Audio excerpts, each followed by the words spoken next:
tertúlia. Meu boa tarde a todos. Hoje é dia 15 de junho de 2013, nosso verbete de número 2689.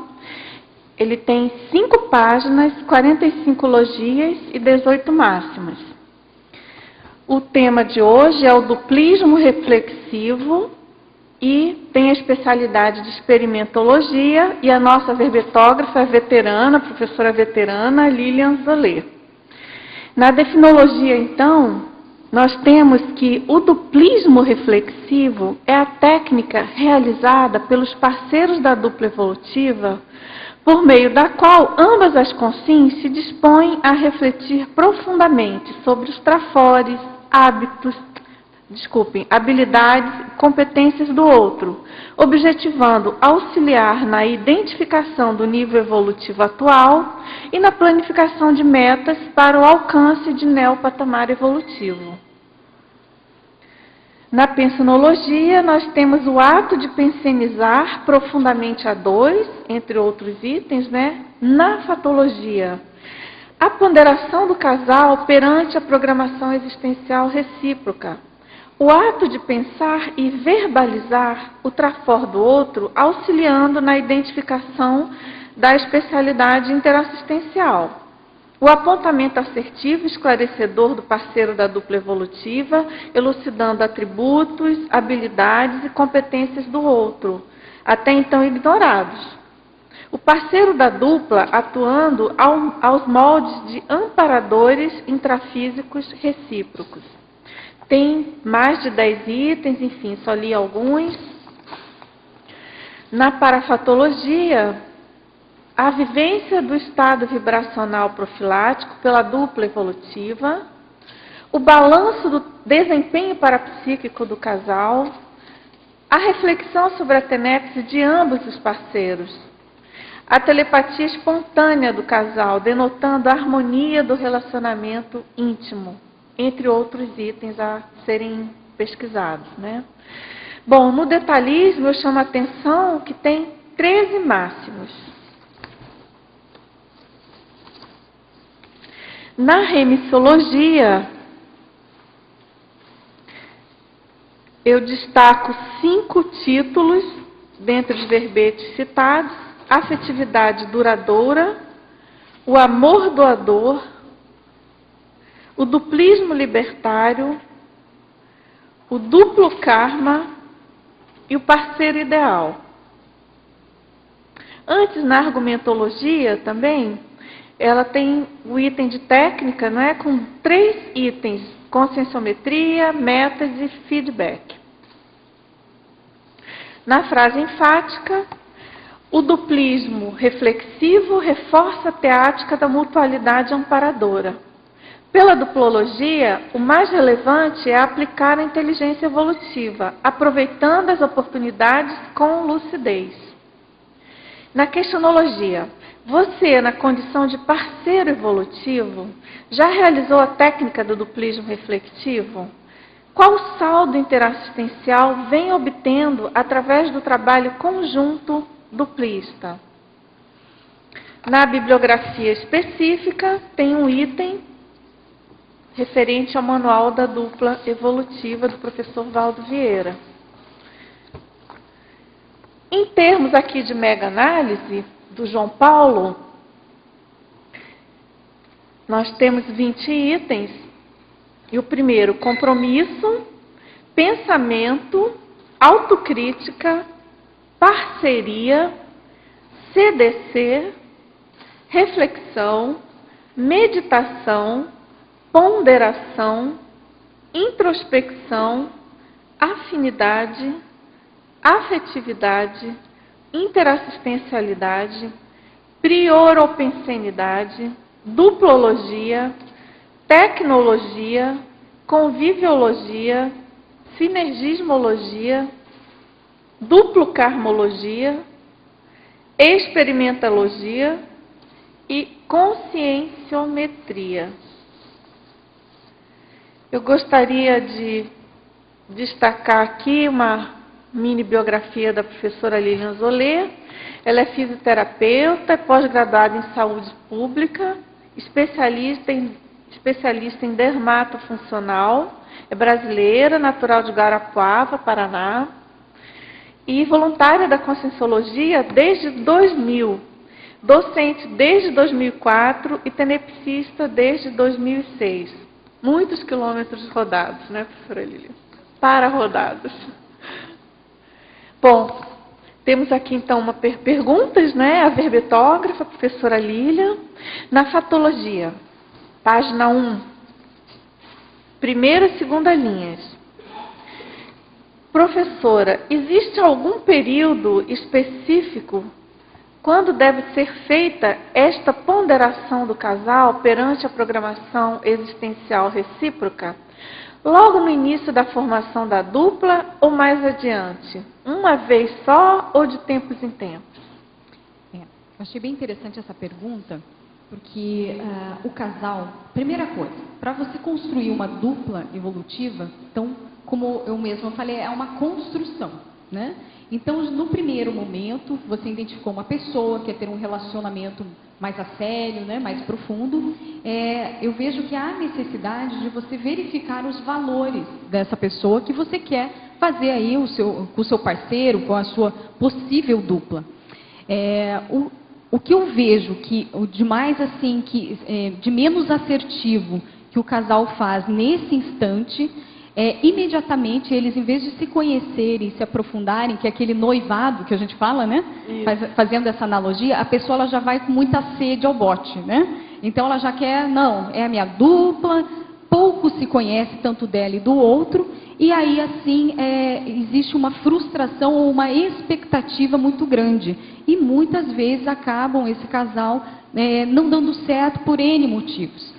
Então é muito importante no início de um relacionamento, você curtir a outra pessoa, você se mostrar para ela de fato, seus pensamentos, as suas ideias, né, suas emoções, seus objetivos de vida, que aí entra a questão da programação existencial, em tudo feito isso em conjunto, com naturalidade, sem colocar assim, parâmetros, sem colocar medidas, né, nesse início. E pouco a pouco isso vai de fato se consolidando. Outro aspecto é quando esse relacionamento, quando os dois, né, parceiros admitem para si mesmos, né, que realmente eles querem levar a sério, é uma dupla evolutiva, querem construir isso de fato, isso ao longo do que eu vejo de experiência com a minha dupla, que mais ou menos assim uns 2, 3 anos, a gente faz essa reflexão, esse refinamento do que nós queremos chegar, ou o que nós queremos alcançar como dupla. E eu vejo que a maturidade do casal, vou colocar aqui uma hipótese, tá, pessoal, que eu vejo, a partir dos 5 anos de relacionamento direto, intensivo, é que começa a ganhar maturidade. Nos primeiros anos é muito difícil assim, uma harmonia direta, eu estou falando em casos gerais. Pode haver exceções? Claro, todo convívio sempre tem exceções, né? Mas o que eu vejo assim, pela nossa falta... pela nossa ignorância quanto a nós mesmos, no sentido de autopesquisa, de saber de fato quem somos, a nossa intenção. Então isso demora para nós conquistarmos esse patamar. E quando você vai falar de uma dupla, são 2, né? Então você tem que se entender, está muito claro as suas metas para você mesmo e para o outro, assim no sentido de você também focar o outro e ver quem é aquela pessoa que está com você.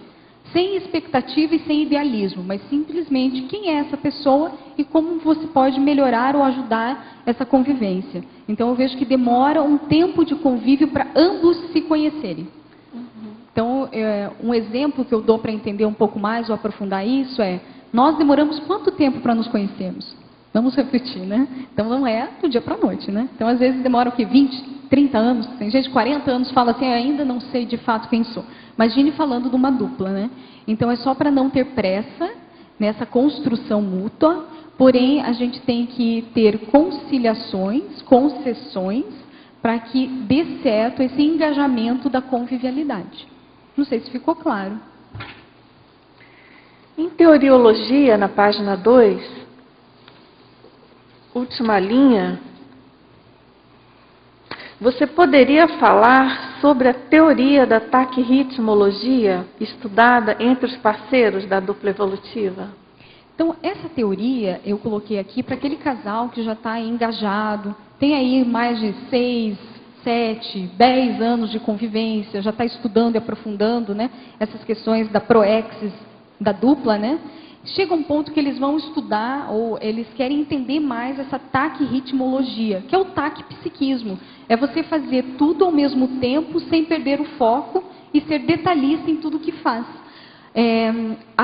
Nós aprendemos a fazer isso conosco mesmo, primeiramente individual, nunca se constrói através do outro, né?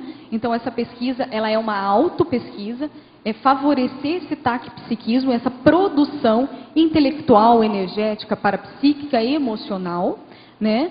E também aí juntar ou conciliar com o parceiro.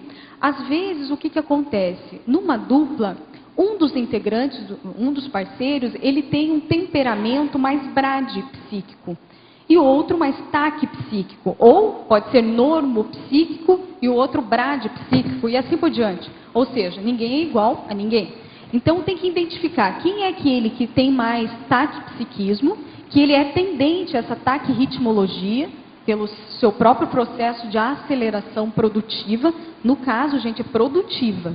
Não tem aí aquela ansiedade, aquela patologia, né? E essa pessoa que já tem essa tendência mais desse taquipsiquismo, auxiliar o outro a também desenvolver essa capacidade ou essa habilidade.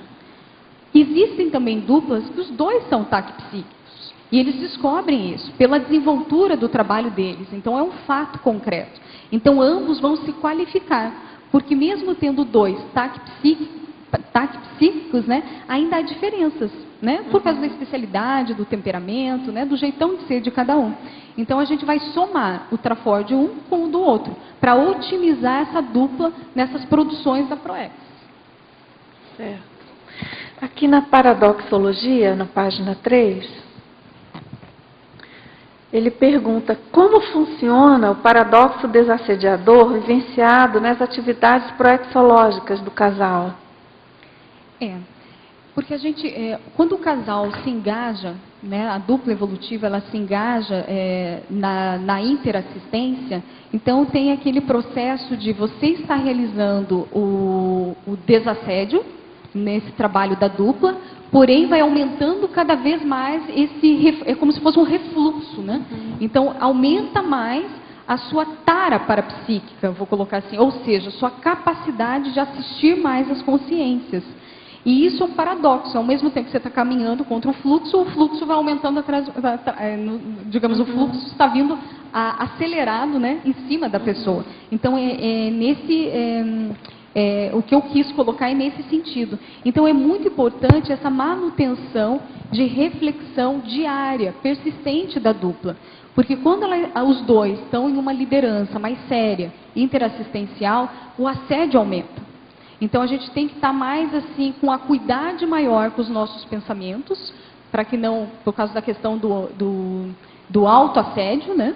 E também na questão do heteroassédio. Então a gente ficar assim mais lúcido, perceber mais as situações antes que essa situação se instale de assédio, né? Então isso é muito sério para as duplas. Outra pergunta verbitógrafa.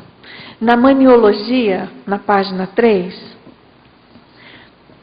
por que ocorre a mania de omitir feedbacks entre os parceiros? Por falta de hábito de trocar feedback, tão comum em outras áreas do convívio também? O que eu vejo, eu estou fazendo psicologia e estou fazendo estágio.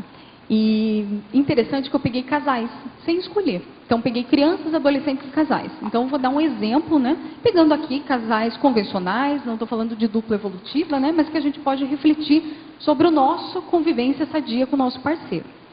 A maioria que chega numa clínica de psicologia, estou falando de casais, eles não deram feedback, quase que nunca, no convívio deles, desde lá de namorado, noivado, seja lá o que for. E aí a gente se pergunta, como é isso, né? A maioria quer agradar o outro. Por quê? Ele tem medo que o outro rechace, que não aceite ele. E isso é uma cultura, uma educação formal que nós tivemos dentro da nossa mesologia, né? Que a maioria da educação, pelo menos a brasileira, a ocidental, ela busca isso. É aquela questão da boa moça, do bom moço, nunca colocar, nunca apontar um defeito, né, uma falta, uma ausência de algum traço ou característica da personalidade para o outro, porque isso vai trazer algo negativo. Então, basicamente, muitas pessoas foram educadas assim. Então, quando ela vai construir, ela sai da família, vai construir um relacionamento, ela vai ter os mesmos hábitos daquela família que ela foi, culturalmente, ela foi educada. Né? Então, isso vai passando, é um ciclo. Se ela não estiver lúcida para isso, ela vai replicar simplesmente esse sistema. E o que acontece com esse casal? Os dois não se conhecem de fato, porque um quer agradar o outro. Aí, na convivência de 10 anos assim, o que acontece? A pessoa vai notando o quê? Trafares, trafores, né? E aquilo a pessoa vai ficando cada vez mais ansiosa, mais frustrada, né? Porque não sabe falar para o outro. Então, muitos dos problemas de relacionamento, eles são muito pequenos, faltou diálogo.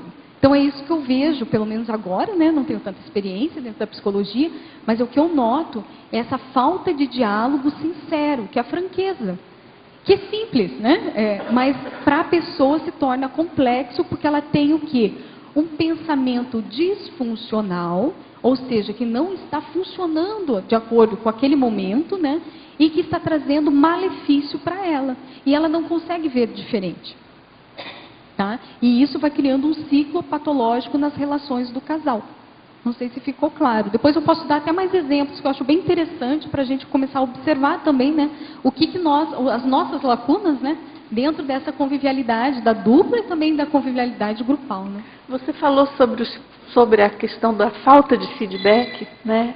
Você observa isso em geral? Foi no seu estágio, na pesquisa da faculdade, é isso? Isso. É uma constatação genérica. Isso, Dulce. Eu estou falando assim, o que eu vejo é dentro da psicologia clínica, tá? Que eu estou tendo agora essa experiência de casais. Mas se a gente for observar, isso está bem atuante, né? Dentro do nosso, é um fato concreto, e até mesmo dentro da CCCI. Se a gente for ver, né? Ainda falta muito para nós alcançar essa franqueza. Se nós tivéssemos isso na nossa dupla evolutiva, creio eu que a nossa convivência grupal seria muito melhor. Então, para a gente construir uma convivialidade sadia no grupo, tudo começa com a dupla. É o primeiro grupo que nós desenvolvemos fora, né? Eu estou falando assim desse grupo mais evolutivo, né? Então, o primeiro laço que nós temos é com a dupla. Então, se isso não está bem constituído ali, então como vai ser perante um grupo maior? Né? Então, isso é muito interessante a gente observar. A verbetógrafa. Na efeitologia, página 2, segunda linha. Professora Lilian, pode aprofundar sobre os efeitos catárticos do ato de pensar profundamente a dois? A catarse é um termo da psicologia, né? Então, é mexer. Então, quando você tem essa franqueza com a sua dupla evolutiva, com o seu parceiro, né? Isso remete a reflexões. Então, isso favorece, facilita modificações de alguns pensamentos que estão, assim, disfuncionais naquele momento.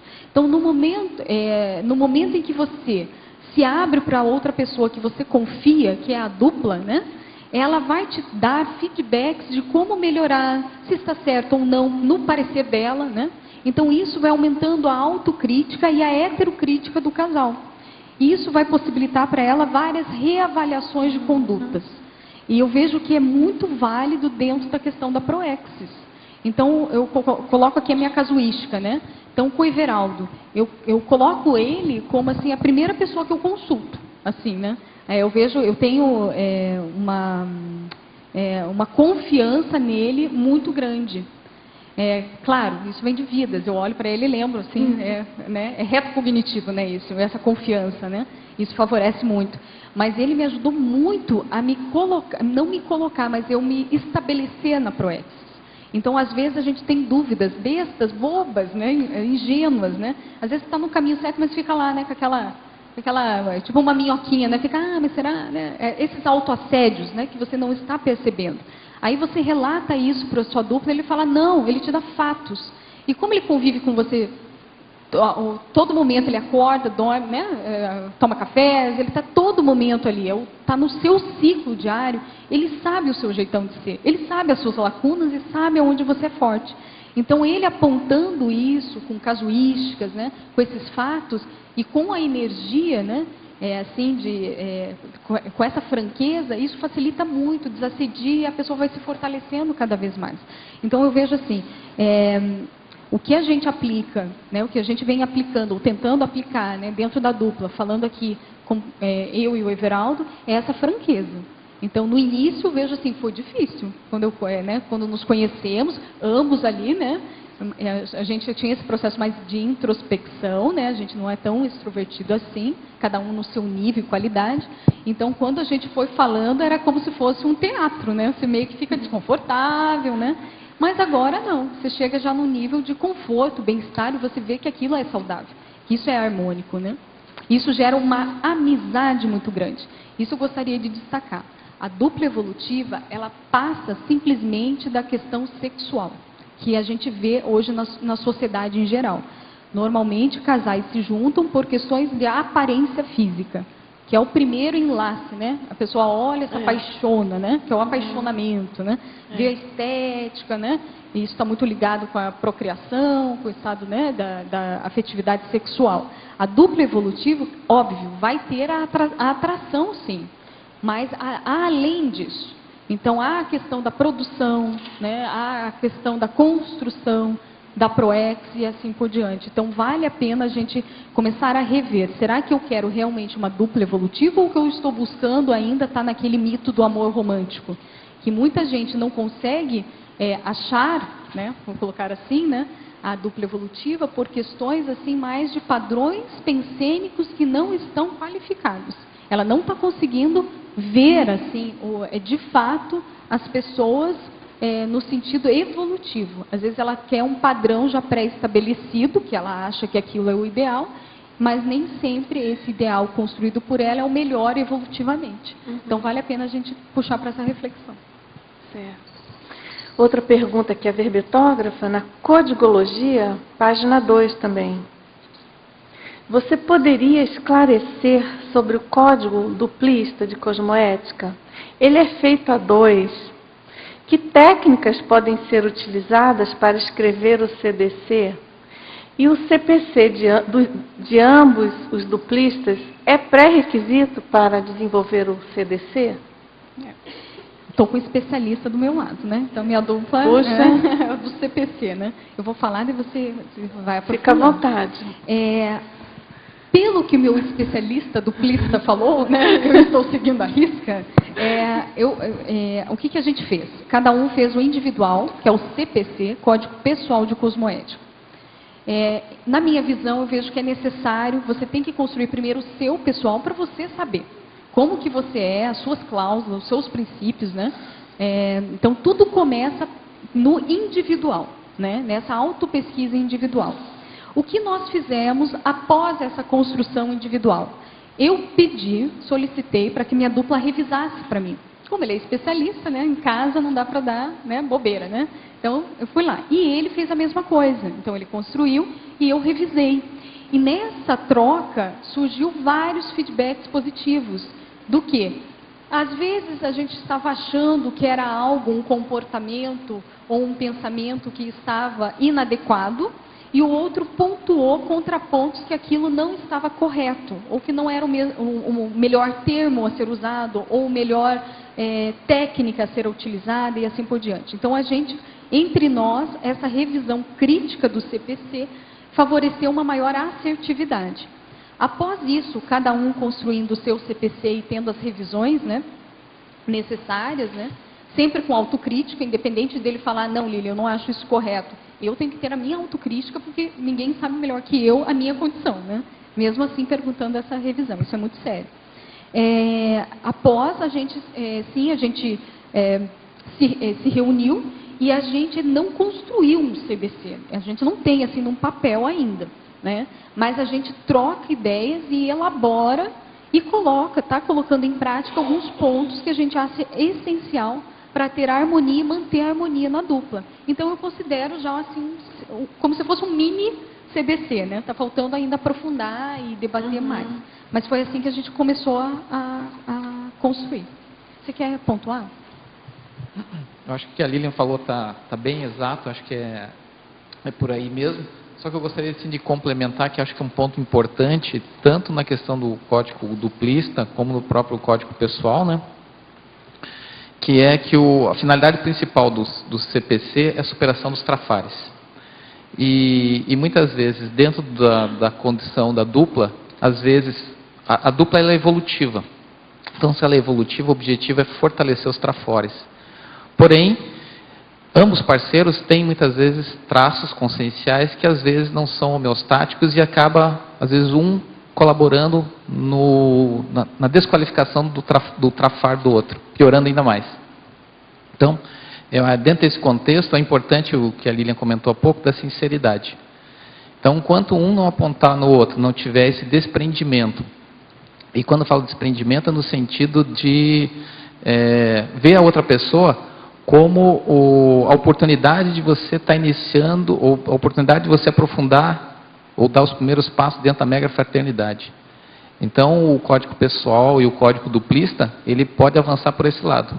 Então, daí a necessidade da sinceridade, do despojamento, da autenticidade e da franqueza. Hoje, dentro do círculo mental somático, foi comentado isso, né? Foi. Então, acho que dentro de um código duplista, tem que ter a franqueza acima de tudo, tá? Porque senão, como é que você vai construir algo se tiver sempre a questão do fingimento, do escondimento, seja dos altos enganos ou dos héteros enganos, tá? Então, eu vejo que o caminho fundamental é esse. Agora, me veio uma ideia que é assim, muitas pessoas também erram dando feedback. Por quê? A maior parte dos erros é porque a pessoa não avaliou o momento certo e a situação correta. Então, para tudo existe técnica na vida. Então, não é a qualquer momento que você vai ficar dando feedback para o parceiro. Então, você tem que ter, principalmente quando está no início desse processo de franqueza. Então, há necessidade de ter um local harmônico, onde os dois se sintam bem. Aquele que está mais lúcido para esse feedback, escolher o momento certo. Então, eu estou numa casa, esse ambiente é acolhedor para a minha dupla, se ele fosse falar, né? Se eu fosse falar isso. Então, pensar também em todas esses quesitos, né? Que é uma maneira de acolher a pessoa, que é o duplista. E o momento de falar é você ver aquela situação onde a pessoa, o seu parceiro, ele está mais tranquilo. O que eu vejo em clínica, fazendo um contraponto, que casais da sociedade convencional, o que acontece? Às vezes a pessoa está tão frustrada, ela nunca falou, aí de repente ela quer falar toda aquela dor, sofrimento, frustração que ela teve durante anos, num dia só. E às vezes a situação é errada. Então às vezes é assim, o marido está lá, recebeu um troféu de uma empresa, ele está super bem, aí aquele momento com aquela energia grandiosa, ela falou, é o momento, né? Vai lá e desaba. 20 anos se foi, né? O cara, o que aconteceu, né? Então, foi o quê?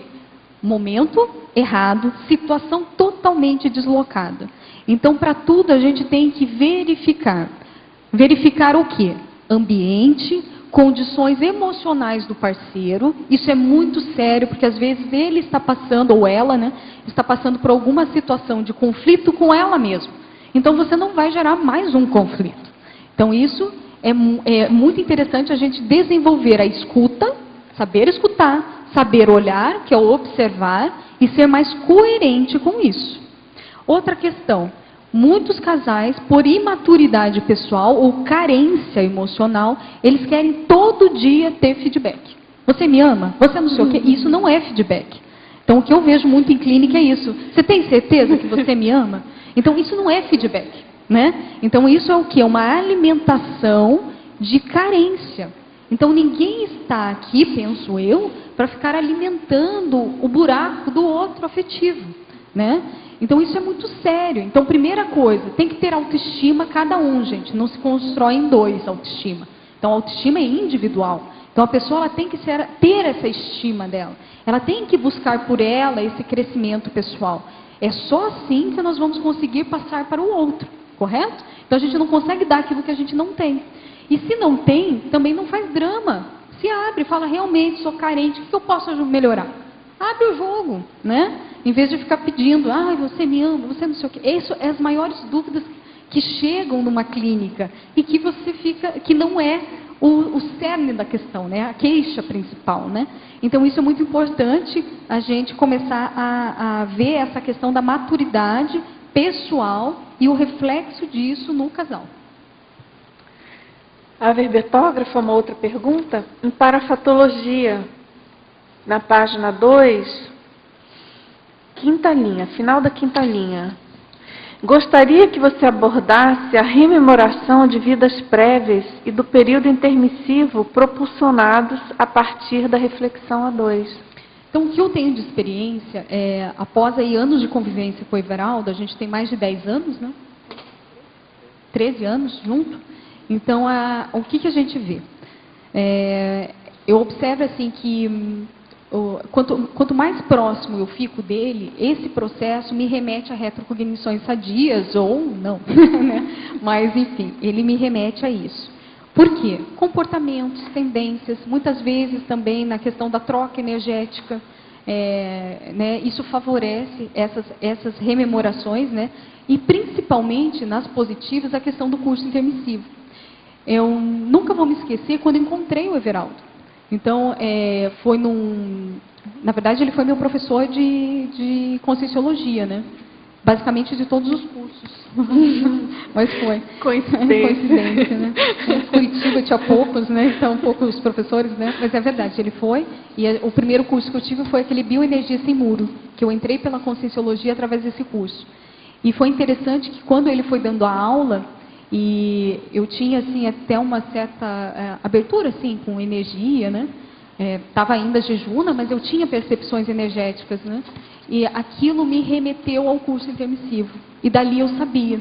Então ele me proporcionou uma rememoração sadia de intermissivo. E eu sabia que de alguma maneira eu ia estar com ele, não sabia como. Qual condição, qual papel. Mas eu sabia que fazia parte do meu grupo. Então, esse aspecto é que eu coloquei, que eu pontuei no verbete, né? Gostaria de começar? Não, acho que o aspecto que vale a pena a gente destacar, né?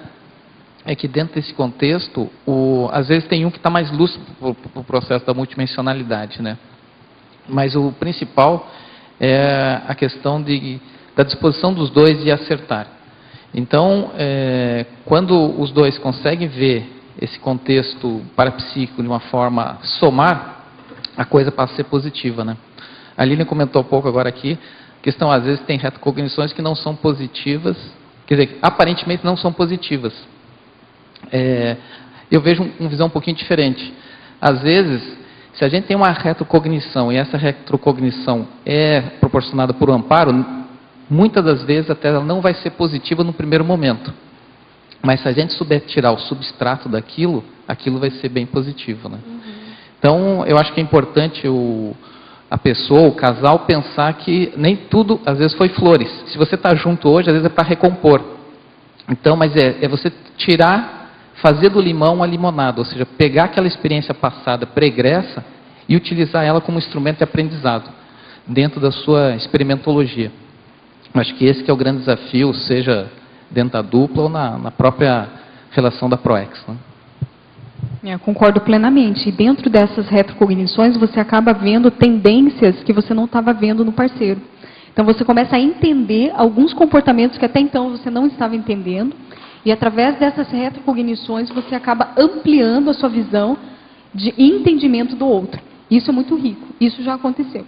Eu vejo assim que aí você começa a somar fragmentos do que você teve de vivências passadas e você olha a pessoa e você sabe, então aqui esse comportamento, essa tendência, tanto positivo, negativo, independente do que seja. Eu acho que aí entra o que o Everaldo falou, de aproveitar o que está vindo didaticamente para você, porque é uma ferramenta útil para a execução aí de um trabalho até maior do que a própria dupla, né?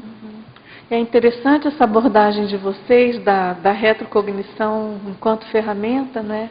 Porque no caso do casal está ali junto, né? É inevitável. É inevitável e mais fácil também de você recompor, refazer o que precisa ser refeito, né? Muitas vezes a gente tem até uma retrocognição e alguma ideia com alguma pessoa, mas nem sempre a pessoa está tão à mão assim, né? Interessante essa. E uma coisa que eu vejo, abordagem. Dulce, que a retrocognição, gente, quando eu falo retrocognição, não pensem que seja um show, assim, um fenômeno, né? Não, eu estou falando fragmentos pequenos que você ali anota, né? E você muitas vezes não sabe ao certo o que é, mas o somatório dessas anotações e registros é que você chega a um ponto que você começa a entender, né? E desse fenômeno, né, desses fragmentos de retrocognição, que possibilitam você a fazer as concessões, sem queixa, porque você entende tanto o que você fez quanto o outro fez. Aí você, aquilo cria essa harmonia, sabe, evolutiva, né, de ambos, né. Professora Lilian, nesse sentido, por falar em concessões, você podia comentar sobre o conceito colocado pelo professor Valdo no memorando da autotransafetividade, que tem muito a ver com essa condição da concessão, do megafraternismo, né? Eu acho que nessa questão do duplismo reflexivo, me parece que é muito convergente. É um caminho, né? Eu vejo assim, que é um caminho, claro. Hoje, se eu falar transafetividade, vai ser mais teórico, tá, Dulce? Claro. Eu não tenho essa vivência, essa bagagem. Mas eu vejo que é o caminho através desse duplismo reflexivo, construído continuamente, fazendo essa manutenção, o caminho dessa dupla é ir para a transafetividade e desperticidade.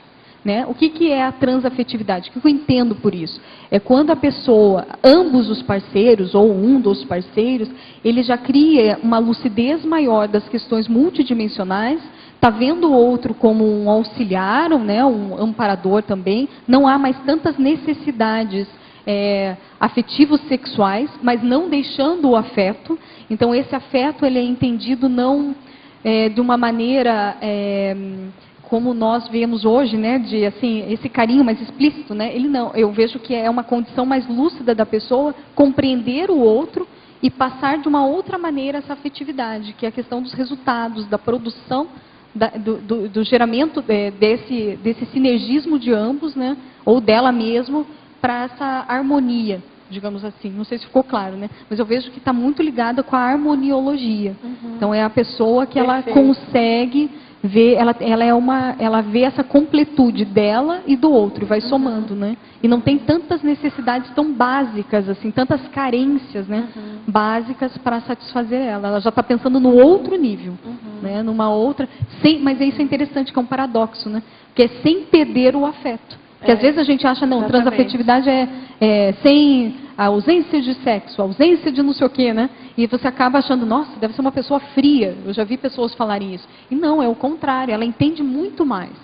Porque ela já passou por essas etapas. Exatamente. Então ela está muito mais, ela já superou, ela tem muito mais lucidez, ela não tem a carência do que nós temos hoje. Então ela consegue trabalhar muito mais com isso e ajudar muito mais as pessoas, né? Lilian, aqui na sua frente. Você poderia, por favor, falar um pouco mais na página 2, teoriologia. Na primeira linha, a teoria da multidimensionalidade relacionada com o tema do duplismo. Tá. Então aqui a questão é aplicar a multidimensionalidade dentro da dupla evolutiva. Como que a gente faz na prática, Lani? Eu vejo assim que desde o início da formação da dupla, que eu vejo pelo menos no meu contexto, a gente estava muito vinculado com a questão parapsíquica e energética. Então, até de uma maneira informal, a gente fazia projeções conjuntas, desenvolvia acoplamentos energéticos, sem muito estresse, sem assim, não era uma técnica, sabe? Mas a gente tinha uma ousadia de querer melhorar alguns aspectos nossos. E a gente, até um certo ponto, sempre compartilhou ou partilhou disso. Então, a gente fazia muito trocas energéticas, clarividência facial. Eu tenho facilidade com clarividência. O Everaldo, ele é mais mais ligado com insights, a intelectualidade, né? E é muito assertivo nisso. Então a gente somou esses trafores. No acoplamento, o que eu via, ele via os feedbacks. E, gente, perfeito. Então o que eu via, ele via praticamente o conteúdo, a essência, e batia muitas coisas. Então a gente começou a verificar que se a gente somasse esses trafores, isso ia nos ajudar, né? Então um começou a desenvolver. Hoje, o que eu vejo? O Everaldo tem clarividência e também continua com as suas habilidades lá mais voltadas para os insights, intelectualidades. E eu também desenvolvi uma parte disso, dessa clarividência também com os insights, começou a somar. Não sei se ficou claro isso. Claro. Parece que vai agregando mais essas qualidades, vai desenvolvendo mais essas habilidades e competências. Então é nesse sentido. Outra questão que envolve multidimensionalidade é quando o casal de dupla é tenepsista. E isso muda muito. Então eu vejo assim, o Everaldo ele começou a ter TENEPS antes, ele é mais velho, a gente é 17 anos de diferença, né? Então isso fez um suporte para mim. Eu comecei a estudar o Everaldo, eu fiz isso. Aí, então, eu via como que ele entrava, eu via como ele saía. Eu conheci o Everaldo com 17 anos. Então ele para mim era um estudo, era o meu ratinho cobaia, né? Então, não tinha Diana, né? Então eu via, eu sou muito observadora e detalhista. Eu falei, será que esse cara realmente fala o que faz? E eu falava, eu perguntava. E eu olhava, via, ele tinha paciência enorme, perguntava, fazia. Mas isso é muito interessante, porque como eu tinha parapsiquismo, se ele falasse qualquer coisa muito incoerente, dava para ver na energia, entendeu? Eu não tinha nada de conscienciologia, mas eu não era boba. Então, se ele falasse qualquer coisa, ele sabia disso. Então, se ele falava, não é. E ele já, não é. E ele foi muito franco. Ele tem uma característica, né, assim. Então, isso me ajudou muito. E quando eu comecei a fazer TENEPS, eu lembro, assim, que deu um up, né? Não sei se você percebeu, um up muito grande, assim, no relacionamento. Aí entrou 3, né? Eu, Everaldo e Diana, é um trio, né? E eu vejo que isso foi somando, e é interessante que a gente vai vendo as conquistas de cada um e somando nos 2.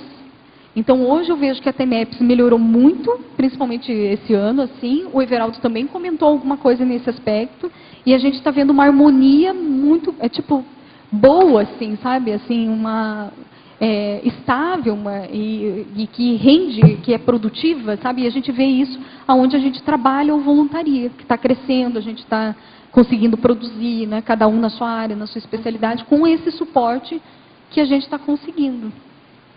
Eu acho que até para exemplificar, dar como uma casuística dessa interação positiva, é a questão da TENEPS agora, esse ano. Tá, eu estava pensando comigo, não tinha dividido nada com a Lilian da questão de mudar o horário. Eu fazia de manhã, fazia à noite, e eu estava querendo mudar para um horário à tarde. Tá? E é interessante que a hora que eu fui falar com ela, ela falou, olha, eu estava pensando também de mudar a minha TENEPS, justamente para contrapor e ir para outro horário. Então foi bacana que isso acabou somando a TENEPS dos 2, a gente viu que teve um upgrade, e mostra justamente essa intercomunicação, podemos dizer assim, entre o processo da TENEPS. Tá? É a multidimensionalidade na prática, nesse caso aí, né? Eu tenho mais uma pergunta aqui, também na teoriologia, na terceira linha, mas ao final. É a teoria da imperturbabilidade aplicada na dupla evolutiva.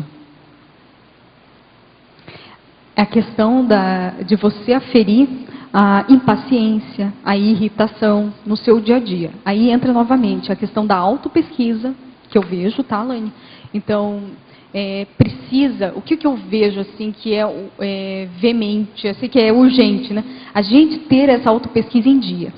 Então, primeiramente, você vê o teu nível de irritação, fazer alguma técnica para você tirar logo isso. Então, os seus conflitos, verificar a base dos seus conflitos, que ainda existe, que existem ainda níveis de conflitos. A gente, pelo menos no meu caso, não sou desperta, tem níveis de conflito.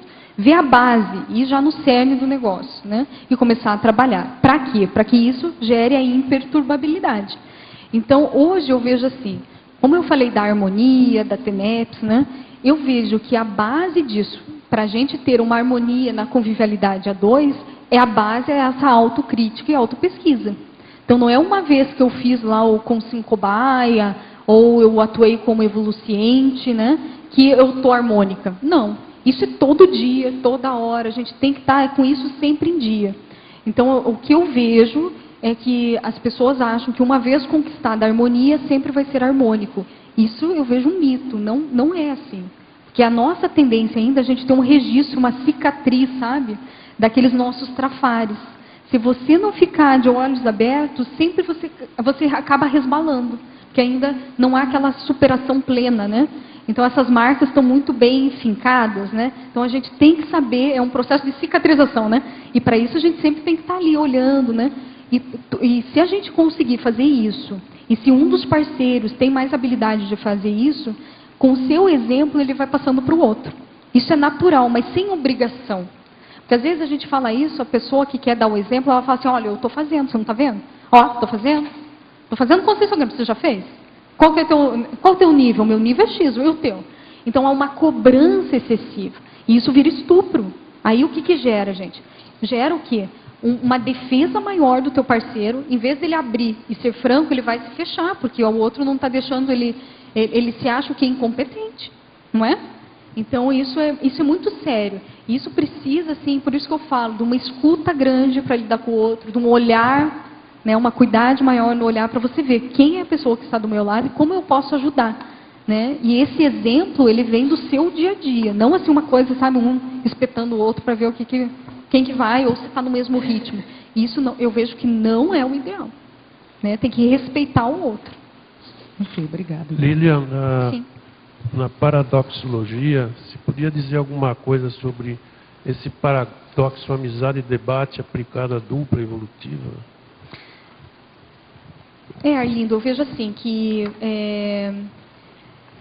para você, pegando o verbete, né, do duplismo reflexivo, há necessidade da gente construir, né, esse diálogo franco, que esse diálogo franco vai criar vínculo mais forte com o parceiro, que vai formar uma amizade maior entre ambos, né? E que com isso vai gerar essa questão desse debate sincero, de feedbacks, né? Sem traumas nenhum. Então uma coisa é você falar para o outro e aquilo gerar milindres, tanto em um quanto em outro. Isso é normal no início, porque não está acostumado, um não está acostumado a ouvir coisas que não gostaria e o outro não está acostumado a falar o que não gostaria. Então vira e mexe vai ficar desconfortável. Quando isso começa a ficar mais espontâneo, né, a pessoa ela começa a criar esse ambiente, ambos, né, construindo isso, esse diálogo, debate, ele fica muito mais natural e enriquecido. Outra coisa, eu também vejo que é um mito quando a gente fala de harmonia na dupla evolutiva, falar que não há debate ou discussões. Pelo contrário, eu vejo assim que quanto mais amizade você tem com a sua dupla e quanto mais harmonia tem, mais debate vai ter. Então, não tem um subindo em cima do outro. Não há assim, um querendo mandar no outro. Que aí está o errado, né, da convivência. Pelo contrário, cada um tem uma ideia. Outra coisa, dupla tem pensamentos diferentes. Eu e o Everaldo temos especialidades diferentes, ideias diferentes, né? E assim por diante. Então, nós somos juntos, mas não somos grudados, né? Que nem diz, né? Então, né? Somos juntos, mas cada um tem a sua... Isso é importante, porque senão eles acham, não, se o Everaldo pensa X, Lilian é XX, né?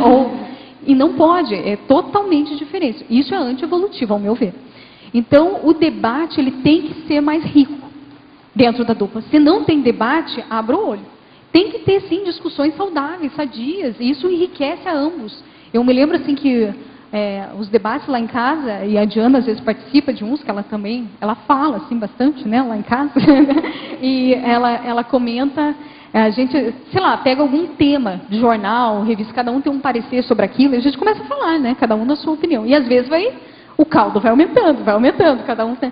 Mas isso é rico que você acaba vendo o que você está errado naquele ponto, o que está certo, né? E assim por diante. Mas isso tem que é interessante que o debate exige um abrir mão. É natural, é uma coisa assim, ninguém vai ficar melindrado, vai virar cara, né? Vai fazer bico, né? Nada disso. Isso tem que ser natural. Se tiver esses sinais e sintomas ao contrário do que eu estou falando, é porque ainda não existe, óbvio, a harmonia e que ainda denota alguma imaturidade de ambos os parceiros. E competição, tá? Então isso é muito interessante, como o Everaldo está colocando, a dupla evolutiva não existe competição, existe cooperação. Então, não dá para você competir um nível evolutivo com o seu parceiro, ou uma condição, ou, né? Nada disso, a gente tem que, ao contrário, eu vejo, que se você olha o seu parceiro com os trafores deles, com as habilidades, você conhece a pessoa, você quer que ele seja melhor que você, e ele também. E isso que é amparabilidade mútua, Não existe mais isso de, ai, aonde você vai, Everaldo? Vai ficar muito tempo lá? O que você está fazendo? Está produzindo livro? Não pode. Que isso? Está cortando o outro, barrando o outro, né? Não pode isso. Então, ele te dá a liberdade para você produzir mesmo, para você estar melhor do que ele lá. Não, vamos lá, vamos publicar, vamos lá, vamos fazer isso. Não, vai virar, né? Então, ele orienta, encaminha como aos moldes de um amparador. Lilian, na SOCIM, como você vê esse debate de casais? Você que já tem uma experiência aí até de... Parece que você faz terapia, não sei. Estou começando, tá, Lindo? Não tenho, assim, grandes experiências. Faz não, é terapeuta? Eu estou fazendo psicologia, né? E no meu estágio, meu supervisor é o Rui Bueno, peguei sorte, né? Então, eu acabei pegando casais, né? E crianças. O que eu vejo é que não tem debate, sim discussão, que é diferente, né? Então, como já falta diálogo, quando tem o diálogo, já é briga. Então, e normalmente a briga é porque, o que acontece? Se uma pessoa discorda da outra, um do casal, ele acha que é com a pessoa e não com o pensamento dela. Então, ele acha que ela não gosta dela ou dele. Então, ela leva aquele conteúdo pessoal. Ela não tira isso, não abstrai, entendeu? Que a pessoa é aquilo, ela pensa tal coisa de tal assunto. Mas ela gosta da pessoa, mas talvez naquele parâmetro de pensamento eles discordem. E quando eles não têm essa lucidez, ele acaba vinculando o que ele não concorda de pensamento com a pessoa. Não sei se ficou claro isso. E aí ocasiona brigas e cada vez mais vira um ciclo vicioso. Por quê? Se um é agressivo com o outro, porque não há diálogo, não há debate, né? E só existe discussões e brigas, o outro vai se defender. E como que a pessoa se defende? Ou sendo agressiva, ou falando, né, agressivamente, omitindo-se, ou ficando indiferente. Aí pisou no relacionamento, né? Que aí fechou as portas, correto? E esse ciclo vai aumentando cada vez mais, até chegar a um ponto que, como não há diálogo sincero, o que acontece? Às vezes um do casal chega em casa, o outro só levantou a sobrancelha, só fez isso, só fez assim. O outro viu, ele não gosta. É impressionante. Ele não gosta, eu só chego e não gosta. Mas olha só, gente, qual o fato que mostra que ele não gostou? Aí a gente mostra isso na clínica, né? Ao levantar da sobrancelha. Eu falei, será que uma mosca não pousou lá e você não viu? Será que estava coçando e você não viu? Ou será que realmente ele estava preocupado com algo que não tinha a ver com você? Ou uma hipótese, realmente ele pode estar ofendido com algo com você, né? Ou realmente ter pensado algo de você. Mas como você vai ter certeza? Aí a pessoa chega numa conclusão que é eu perguntando. Mas como não há pergunta, ela tem uma crença disfuncional, um pensamento automático disfuncional, deslocado, autoassediado, e isso vai interromper esse diálogo. E vai virando um ciclo de assédio do casal. E assim sucessivamente. Não sei se ficou claro, gente. Assim, ficou vocês claro. Vão apontando que eu vou tentando... O que eu vejo na SOCIM, eu como leigo, é que qualquer diferença dá briga. Isso. Sim, sim. Nem só diferenças, às vezes até igualdades geram, porque gera competição, né? Às vezes o casal é até valores iguais, só que quando um começa a apontar mais para algo que é valor para o outro, gera a competição e briga, né? Então, isso eu concordo. Tá, ok, obrigado. Lília, aqui no B, Marília, página 1, Fatologia, a 5ª linha. Eu não sei se você já falou, os parceiros da dupla atuando aos moldes de amparadores intrafísicos recíprocos. Sim. Na condição dessa dupla já formada, tá, Marília? Então, já é uma dupla evolutiva e ela vai caminhar, né, para uma amparabilidade mútua, ou seja, um vai ser o amparador do outro. Então, não existe mais competição, e sim cooperação. Eu já mencionei aqui, no sentido de a pessoa que está com a outra vai tentar com que o parceiro fique melhor do que ela. E isso é mútuo. Então, a tendência desse relacionamento ou dessas pessoas envolvidas é melhorar, é se qualificar, é dar certo as metas evolutivas de cada uma, né? E assim sucessivamente. Porém, ao inverso, se você começar a competir com o outro, né? Aí o que acontece? Cada um vai dificultar os sucessos, né? E vai se evidenciar mais os fracassos, né? O que eu posso citar aqui para você da questão dessa amparabilidade mútua de vivência prática que a gente tentou, é que esse verbete, ele nasceu de uma técnica que eu e o Everaldo a gente aplicou no dia 2 de janeiro de 2012. Então a gente refletiu muito entre nós e nós gostaríamos, ambos, né, a gente queria ver de fato o nosso nível evolutivo, porque a gente estava naquelas mudanças, até dentro da Conscienciologia estava tendo aquelas, o que é desperto, vamos chegar a 3 anos, daqui, colocar meta de 3 anos, alcançar a desperticidade, assim por diante, né? Então a gente começou a refletir mais sobre isso. Então, que de fato é o nosso nível? A gente ficou perdido, que nível, né, agora, né? Isso já fazendo cônscios, né, já tendo essa autopesquisa, né? E a gente se colocou no laboratório do CAE, que a gente escolheu, cada um escolheu um laboratório, no mesmo horário, no mesmo dia. Primeiro a gente ia fazer a autopesquisa nossa, na questão de verificar a nossa questão evolutiva, nosso nível evolutivo, pegando para isso os registros que a gente já havia feito do conscienciograma, que a gente já respondeu o conscienciograma, fizemos o gráfico, consciencioterapia, resultados da consciencioterapia, assim por diante. E cada um por si, através da sua autocrítica, da sua experiência, ia verificar fatos, né, que evidenciasse algum patamar evolutivo X. Após isso, a gente ia trabalhar energia e cada um ia pensar no outro. E ia verificar qual é o nível do outro, ia colocar fatos que comprovassem isso para você, como se fosse um estudo de caso, tá? Eu coloco isso no verbete. E ia fazer metas, ou programar metas para o outro, atingir um nível evolutivo, né, que a gente achava que havia possibilidade de conquista. O interessante disso, que após, né, a aplicação da técnica no laboratório, a gente conversou para ter os feedbacks, para ver o que deu, né, o que aconteceu, e foi muito semelhante. Então, quando cada um começou a pensar em si, veio energia, veio insights, tudo certo. Quando a gente começou a pensar no outro, foi interessante que eu comecei, no meu caso, né, eu observei um amparador totalmente diferente. Então, eu vi que era um estilo Everaldo. Se eu fosse para eu falar, era o Everaldo. Então, ele tinha lá as características, né, eu vi e tal, a energia, já tinha percebido isso em casa. E foi, assim, os insights profundos que eu tive da consciência dele. E isso foi fazendo uma programação, foi colocando metas de curto, médio e longo prazo. E foi interessante que, ao falar com o Everaldo, ele teve esses insights para ele, quando ele pensou nele. Então, isso deu uma casuística, correto? A gente marcou, opa, se foi para um e para o outro, né, interessante. E a gente começou a trocar ideias. E depois disso, numa das metas que eu coloquei, assim, que eu falei, que o Everaldo, ele tinha muita capacidade para virar IPCOM. E eu coloquei lá um prazo hipotético lá, veio, né? E não é que deu certo? No mesmo mês, aí ele falou para mim, foi engraçado que, acho que foi a Cris que falou com você, nem lembro. Acho que foi a Cris Aracá, que é nossa amiga, né, tal, e chegou para o Everaldo e falou, não, foi o Mossi. Aí ele olhou para mim e falou, caramba, nossa lista, né? Os dois correram na lista e realmente estava lá. Então você vê, eu falei, gente, isso é muito simples, não é nada de novo. Né? Mas se a gente começar a utilizar mais as ferramentas que a gente já tem, questão da dupla, né? Utilizar mais como amparador nosso, a gente vai otimizar muito mais os passos nossos evolutivos. Então essa foi a conclusão, né? E o Everaldo pode falar da parte dele, se você quiser.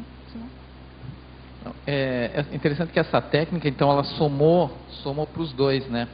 E o bacana é que nessa condição, você acaba se colocando, treinando com a pessoa que você tem mais intimidade, a condição de amparador. Eu acho que esse, vamos dizer assim, é o grande plus, que é da gente pensar no outro, no sentido de você conseguir ver naquela pessoa, e mais do que isso, mostrar para outra pessoa os trafores que ela tem. Então, na hora que você chega e você deslinda isso para a pessoa, coloca ela no seu real patamar, você está se conectando ao amparador dela e está fazendo um papel assim, dentro de casa, de líder interassistencial. Então, a liderança interassistencial, ela começa dentro de casa, né? Então, dentro da família nuclear, que é justamente o preâmbulo do processo da assistência fora. E essa técnica, então, acho que a Lilian explicou bem, né? Ela acabou trazendo, para o meu ponto de vista, do seu ponto de vista, no caso, ela me assistindo, muitas insights, ideias e pontos de vista que até então eu não vi em mim assim como reais potencialidades. Isso acabou ajudando, com certeza. Obrigada. Professora Lilian e professora Everalda, enfim, né? Eu estou refletindo sobre a forma que vocês estão expondo o verbete, que está bastante interessante, pelo menos até então, das vezes que eu tive aqui na tertúlia, não tinha essa oportunidade de estar o verbete sobre dupla, e praticamente a dupla está ali expondo ele, Ao né? vivo e a cores. Isso. E aí me veio a ideia, assim, dessa... Eu não sou verbetógrafo ainda, né? Vou chegar lá. Dessa, talvez uma sugestão de, assim como está acontecendo agora, do próprio verbete, poder ser, se bem que foi, né? Mas poder ter dois autores, ou de um grupo, de uma IC, né? Ter a oportunidade do verbete não ser só uma autoria de um, por mais que não seja, né? Só aquele um que leva esse tema em frente, né? Mas sempre tem um grupo grande aí que assessora, né? Só a ideia. Professora Lilian, eu queria fazer um questionamento a respeito aqui na página 3, na antagonismologia. O antagonismo trafor-duplista, trafar-duplista. Eu dei uma rápida leitura no seu verbete, aí eu identifiquei assim, você comenta 4 vezes intrafor, uma vez intrafar e uma vez intrafal. Aí foi comentado sobre o CPC, que eu ainda não tive a oportunidade de fazer, e do CDC, né? Na experiência de vocês aí, essa questão da abordagem traforista, lógico, né?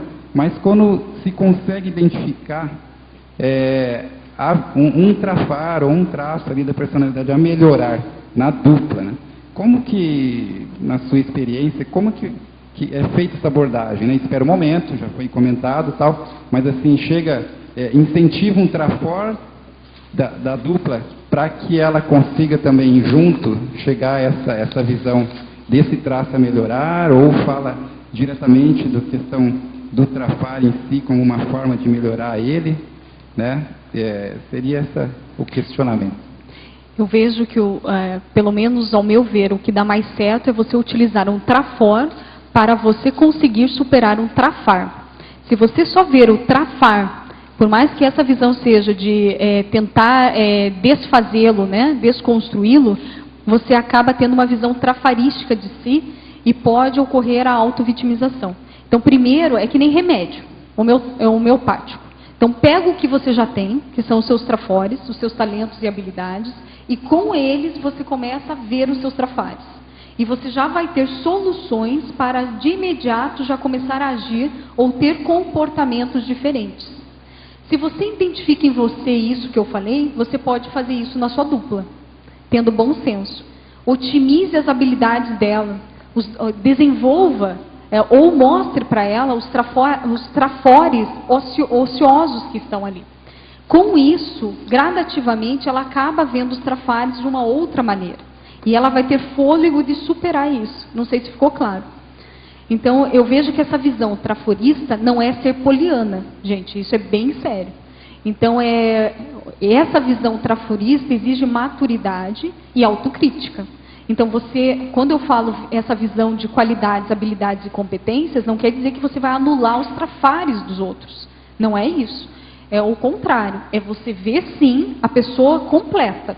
Então, você está vendo talentos, você está vendo incapacidades, você está vendo o que falta desenvolver. Mas com essa situação que se encontra à sua frente, não é mais fácil você focar no que ela já tem? Ou a possibilidade dela executar não vai ser maior? Então, com isso, você vai rodando, você vai vendo, né? Trafares e assim por diante, para que ocorra realmente a superação. Não sei se ficou claro. E quanto ao verbete, a ideia que eu tenho é que vale a pena você escrever o teu individual. Porque isso é uma marca muito grande. Então, eu vejo assim, primeiro, dentro da minha vivência, tá? Eu escrevi 11 verbetes, mas aí eu vejo assim, é essencial você escrever o verbete para você marcar isso para você. Você pode trazer quem quiser do seu lado. Eu já trouxe, assim, falei de indústria canina, trouxe um amigo, um colega que é veterinário, que qualquer dúvida que tivesse de uma área muito específica, que eu não sou especialista, ele poderia contribuir. Mas você banca o trabalho. Então, isso é muito importante, porque isso você está assumindo a tua liderança.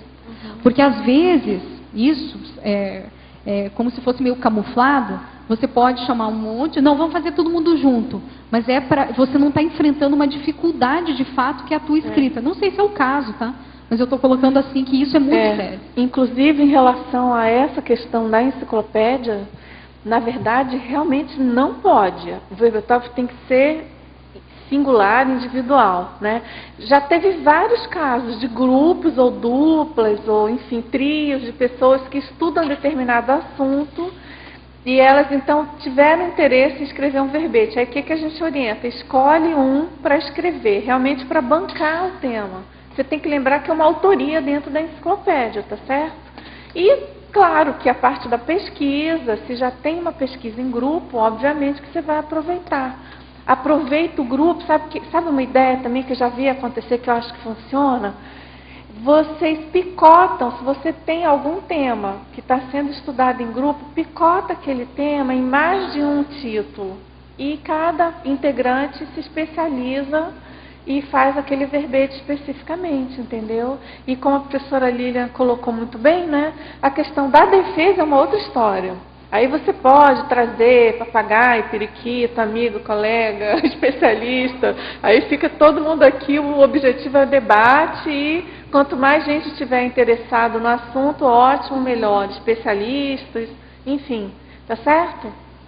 Só para lembrar, assim, eu acho que você colocou uma coisa interessante, importante, que no caso, o Everaldo, né, está aqui e participando, acho que está ótimo, muito bom. Mas pensa de quanto que é importante a iniciativa de um verbetógrafo de realmente escrever e bancar e fazer a pesquisa, tá certo? Com certeza. Obrigado pela elucidação do tema, né? E só concluindo aqui, que assim, do meu lado, aproveitando que ela está aqui, né? Vendo. Que às vezes a gente está se vendo a cada 15 dias, não é fácil. E eu tenho aqui do meu lado a pessoa que parece que só vê trafores em mim. Eu fico até às vezes, né? A gente sabe que não é só trafores, né? Mas às vezes a gente está aquela estima lá embaixo e ela chega e te levanta, né? Isso é um processo da dupla, é um processo assim muito rico, é muito interessante isso. E parabéns pelo verbete da professora Lilian e pela forma que está sendo apresentado esse verbete hoje. Parabéns.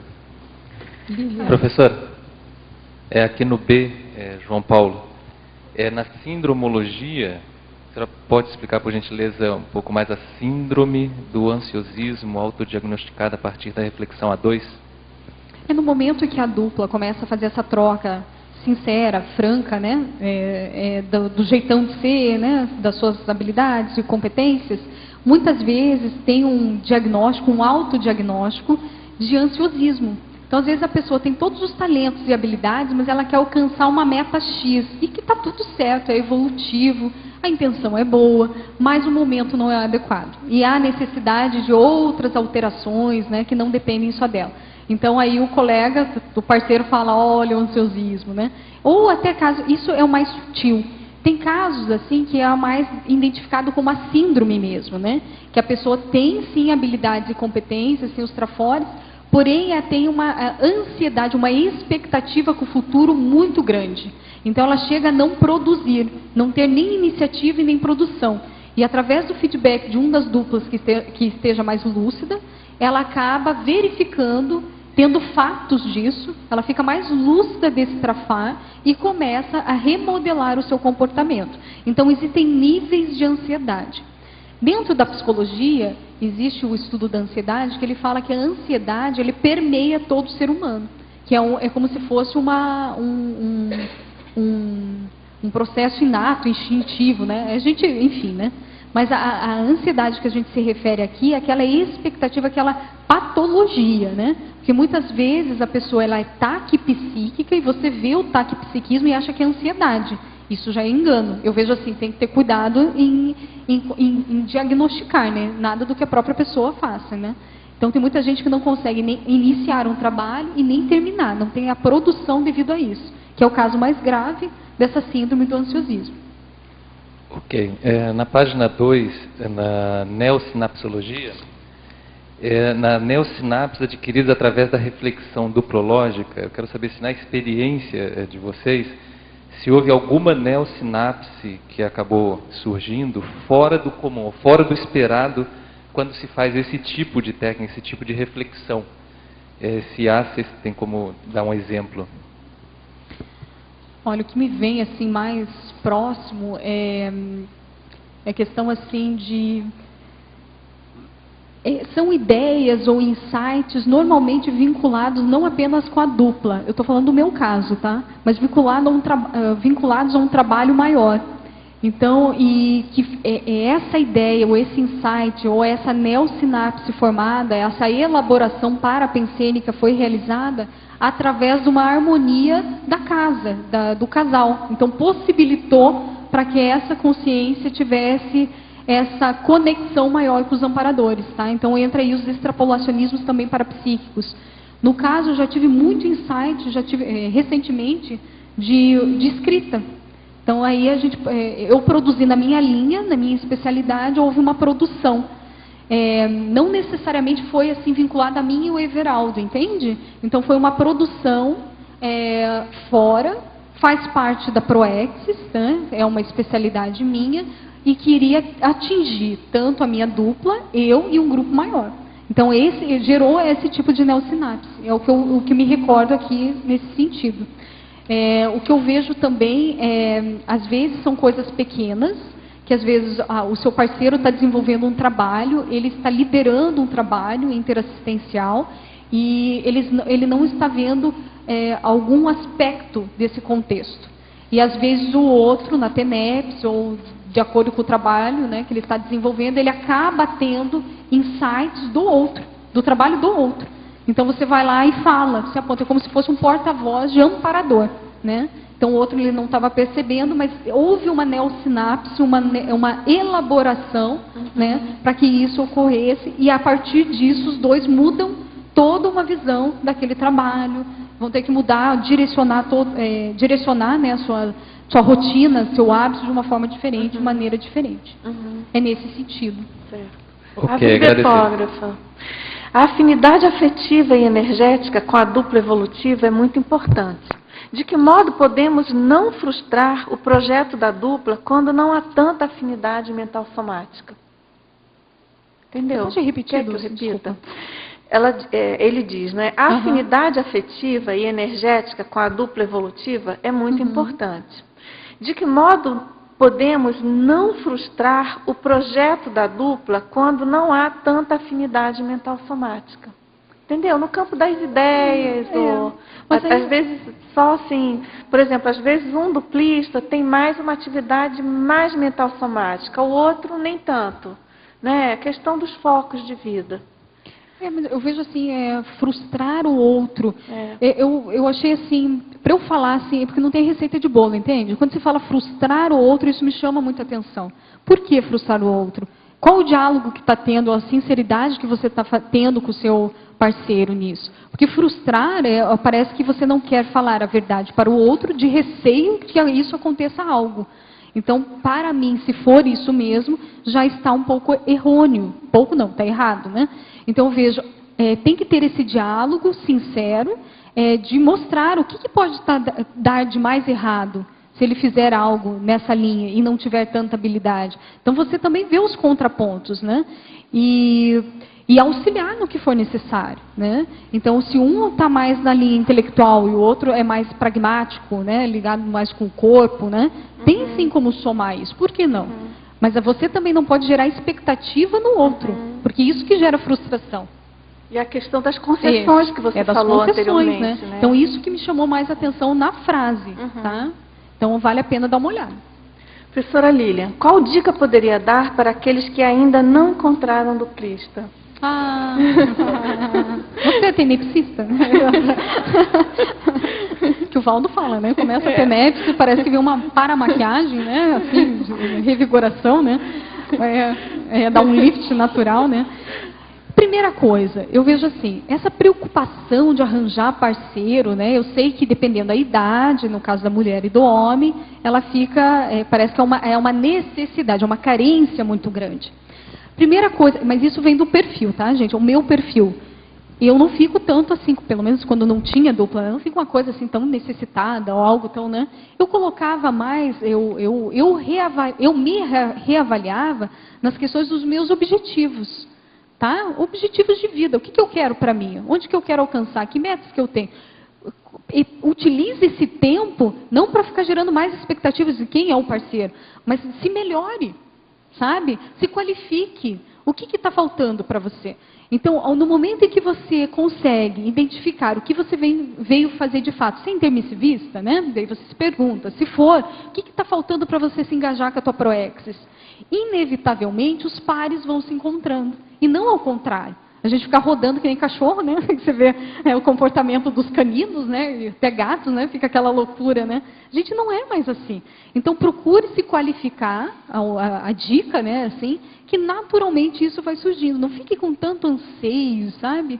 Vá diminuindo essas carências. Existem fórmulas, técnicas para isso, né? Adquire essa maturidade, essa criticidade íntima de autopesquisa, aos pouquinhos vai indo, você vai conseguir. O Everaldo está comentando aqui, tem aqueles casos de pessoas que eles exigem, né, no sentido de querer ter o parceiro ideal. Então, na verdade, ele já tem uma lista de todos os traços, facetas, atributos que é a dupla dele. E aí vai colocar do papel na prática, não encontra, né? E aí, isso é sério, eu estou brincando, estou levando num tom, né, de brincadeira, mas isso é muito sério e às vezes é de forma inconsciente, de maneira inconsciente que a pessoa faz isso. Esse é o pior. Então, é quando ela elabora, e ela nem está... Isso ficou claro, é inconsciente mesmo. Às vezes ela tem o ideal para ela, né? E ela nunca consegue o ideal, porque aquilo não é real, né? E sempre quando ela vai sair com alguém, ou começa algum relacionamento, ela vai vendo os trafares, né, do colega. E como ela só quer o ideal, qualquer trafar que ela vai ver não vai se adaptar. Então, de cara, ela descarta. Então, ela não aprofunda na convivialidade. Ela é imatura quanto a isso. Então, na verdade, o que eu vejo, tá, dentro da pesquisa que eu realizo, eu vejo que normalmente essas pessoas, elas são superficiais na autopesquisa dela. Então, ela sabe muito pouco dela. Então, por isso que ela idealiza tanto ela quanto o outro, né? Então, aí vale a pena fazer consciencioterapia, fazer conscienciometria, ou psicologia convencional, o que quiser, mas tudo que aumente essa questão de conhecimento íntimo. Porque eu vejo, para conhecer o outro, há necessidade, no mínimo, de conhecer a si mesmo. Então, há necessidade dessa autopesquisa. Quanto mais profunda for em você, você consegue ir no outro, no sentido de você consegue tatear mais o outro, né? Olhar mais o outro, escutar mais o outro e assim por diante. Lilian, o que a gente percebe que no verbete, o grande achado, uma grande questão dele é a questão dos trafores, né? Isso. A abordagem traforista, das habilidades, das competências. Você chegou a pensar na tecnologia, em trabalhar com a técnica da janela de Johari para essa detecção dos trafores no duplismo, ou alguma técnica onde pudesse materializar mais diretamente essa questão dos trafores? É claro que no dia a dia, a constatação, o trabalho, o costume, né? Mas você chegou a usar alguma técnica específica? E o que você acha da técnica da janela de Johari nesse sentido? Eu não pensei nessa técnica específica. Agora, eu olhei muito essa questão da psicologia positiva, que eu trouxe até o livro, né? Mas eu não usei isso na técnica, nem eu e nem o Everaldo, porque isso surgiu, a gente viu depois, né? Então, tanto é que esse livro eu comprei recentemente. Então, isso foi mais insight nosso. Agora, foi mais a questão do conscienciograma, a nossa bagagem, né? De conscienciometria e de evoluciente, passando pela consciencioterapia. Agora, a psicologia positiva, ela é interessante para quem não tem habilidade ou que não está bem construído em si esse pensamento mais traforístico, ela pode desenvolver isso. Então, eu vi que nessa psicologia positiva, ela é convencional, tá? Ela é derivada da terapia cognitiva comportamental, ela pode auxiliar pessoas, tem técnicas de como ela fazer o contraponto dos seus pensamentos ficarem mais funcionais. Ela aplica isso nela e depois ela consegue... aplicando nela, ela vai ter uma visão mais traforista na sua convivialidade e, óbvio, vai refletir na dupla, né? Mas, Adélio, tem umas técnicas da questão da psicologia positiva que eu vejo assim, que vale a pena a gente assim, tentar, né? eu ainda não coloquei em prática. O que seriam essas técnicas? O nível da sua empatia quanto? De 0 a 10. Como desenvolver a sua empatia? Daí aqui ele diz o que é empatia, porque às vezes a gente acha que a gente tem empatia, quando você vai ler lá, caramba, a gente tem muito pouco. Então começa lá desde o subhumano, se a gente for pensar, lá do gatinho, do periquito, da formiga, daí vai indo, né? Como que você é com isso no seu dia a dia? E ele avalia no cotidiano, entendeu? Assim, no dia a dia mesmo, de fato, e você vai dando nota. Aí, como é que é seu nível de humor no dia a dia? Daí tem até umas carinhas e você, para ficar mais fácil o registro, para você descobrir se de fato você tem esse bom humor. E qual a intenção disso? Eles também mensuram intenção aqui. Então eles mensuram pensamento, intenção, só faltou a energia, né? A gente coloca a energia, né? A gente dá uma desviada assim positiva, né? A gente vê esse lado, vê o comportamento. Então eu vejo que isso é muito interessante. E eles também colocam a questão da comunicabilidade. Você é assertivo na tua comunicação? Quando? Com quem? Em qual situação? É o contrário? Mesma coisa. Quando? Com quem? Em qual situação? Porque aí você vai ver quais grupos ou quais estereótipos de pessoas que você não tem ainda habilidade social de empatia, de comunicabilidade assertiva e assim por diante. Porque eu vejo que o verbete por si só já é uma grande técnica de reforçar os trafores, né, enfraquecendo os fracassos e reforçando o sucesso, como você comentou. Você consegue, com essa técnica do verbete, já trabalhar fortemente na relação duplista, né? E é interessante que, pegando aqui a psicologia convencional, tá, gente? Eles falam que no casal, só colocando, fazendo essa comparação, né, do verbete, eles, dentro da psicologia, eles veem que o maior atrito que se dá nos casais é devido à incapacidade de resolver conflitos, tá? Então, como a dupla ela tem uma convivência mais íntima, digamos assim, isso vai ficar evidente. Mas, normalmente, essas pessoas também têm dificuldades na interação com outros grupos, né? Então, isso é interessante a gente avaliar. E o que eles sugerem de habilidades para se desenvolver? Habilidade de cuidar, que a gente pode colocar cuidadologia. Então, qual é o nível da sua cuidadologia?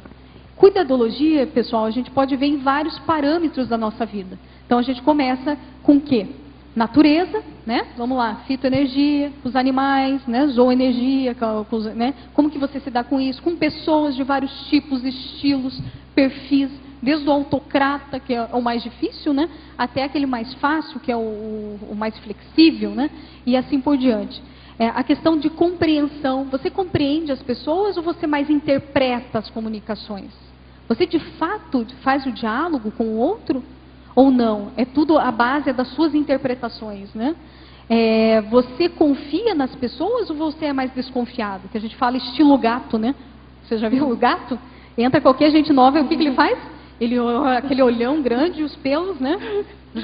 Ele já fica assim, né? Ele já está preparado para qualquer coisa, que é o nosso alerta, né? Então, você é assim? Qual o nível do seu estresse e ansiedade, né? Se a gente pegar nesse lado. A questão de compartilhar. Você é uma pessoa que mais compartilha as coisas? Você é mais queixosa? Como é que é o seu estilo, né? Você partilha do seu saber, das suas, né? Da sua pessoa? E é interessante que o compartilhar é essencial na dupla. O que é compartilhar? É você compartilhar o que você pensa, o que você sente, né? As suas energias, tudo isso é compartilhar. E exige o quê? Um nível de autenticidade. E exige o diálogo, exige uma franqueza para a gente conseguir fazer isso, né? Então isso é interessante. E fazendo essa correlação com a psicologia, né, cognitiva comportamental, eles colocam que o padrão de bem-estar depende do nível de interação estabelecido. Então exige, é interessante, né? Exige da pessoa isso, para fazer o bem-estar, ter esse bem-estar, né? Lilian, oi. Eu cheguei um pouco tarde, eu não sei se você já explicou, ali na página 3, na paradoxologia, o segundo paradoxo. Eu não entendi qual que é o paradoxo. O paradoxo desassediador vivenciado nas atividades proexológicas do casal. Ricardo, é assim, quando a dupla, ela tá, eu já estou falando de uma dupla evolutiva, já com tempo, né, que já está assim, liderando alguns trabalhos, né? O que acontece? Ao mesmo tempo que essa dupla, o casal, né, os dois estão fazendo desassédio, também vai aumentando o número de assédios, tá? Interconscienciais entre eles, então vira um paradoxo. Então aí eu até apontei, né, para a gente cuidar mais da questão dessa nossa higiene mental da dupla. Então, se você sabe que você é um líder e a tua dupla também, que estão epicentrando os vários trabalhos, pessoal, epicentrar trabalho é qualquer trabalho que você vê que a sua dupla ou você mesmo você está encarregado daquilo. Pode ser na aula, na docência, pode ser em cursos diversos, na escrita, né? E aí por diante. Então, tudo isso são trabalhos da ProEx ligado com interassistência, né? Então, você vendo isso, vai aumentar também as suas rebarbas, correto? Mas, ao mesmo tempo, você tem que focar que você também está se condicionando, você está aumentando o seu condicionamento, tanto energético, parapsíquico e assistencial. Só que muitas vezes a gente acaba não vendo isso, correto? A gente só vê a pressão. A gente sente a pressão, sabe que está fazendo algo, mas a pressão parece que é maior. Por causa da nossa visão ainda muito trafarista nisso. A gente não consegue desplugar ou mudar, né, o bloco e ver o melhor. Ah, opa, a gente é por isso que está vindo esse refluxo, né, dos assistidos, né? É nesse sentido. Então, alertar na questão da dupla, ficar observando mais a sua pensenidade, a sua harmonia no convívio a dois. E dentro disso, cabe dar um exemplo que, às vezes, quando um da dupla está indo, sei lá, foi para uma itinerância, está lá sozinho, foi para uma itinerância. Às vezes, o assédio vai pegar lá no outro que ficou. Isso é possível. Então, sabe? Então, a gente começar a ver essas nuances, né? Ou até mesmo ele, às vezes, claro, a pessoa está lá, está no fronte da batalha, pega nela, e o outro vai dar um suporte longe. Às vezes ele vai ligar e você tem que estar com a cuidade para isso. Não aumentar ainda mais os conflitos, né? Você ser aí o mediador, né? O paradiplomata, né? Tentar, né? É o máximo, né? A fazer isso, né? É o para-choque. Cada um ser o para-choque, né?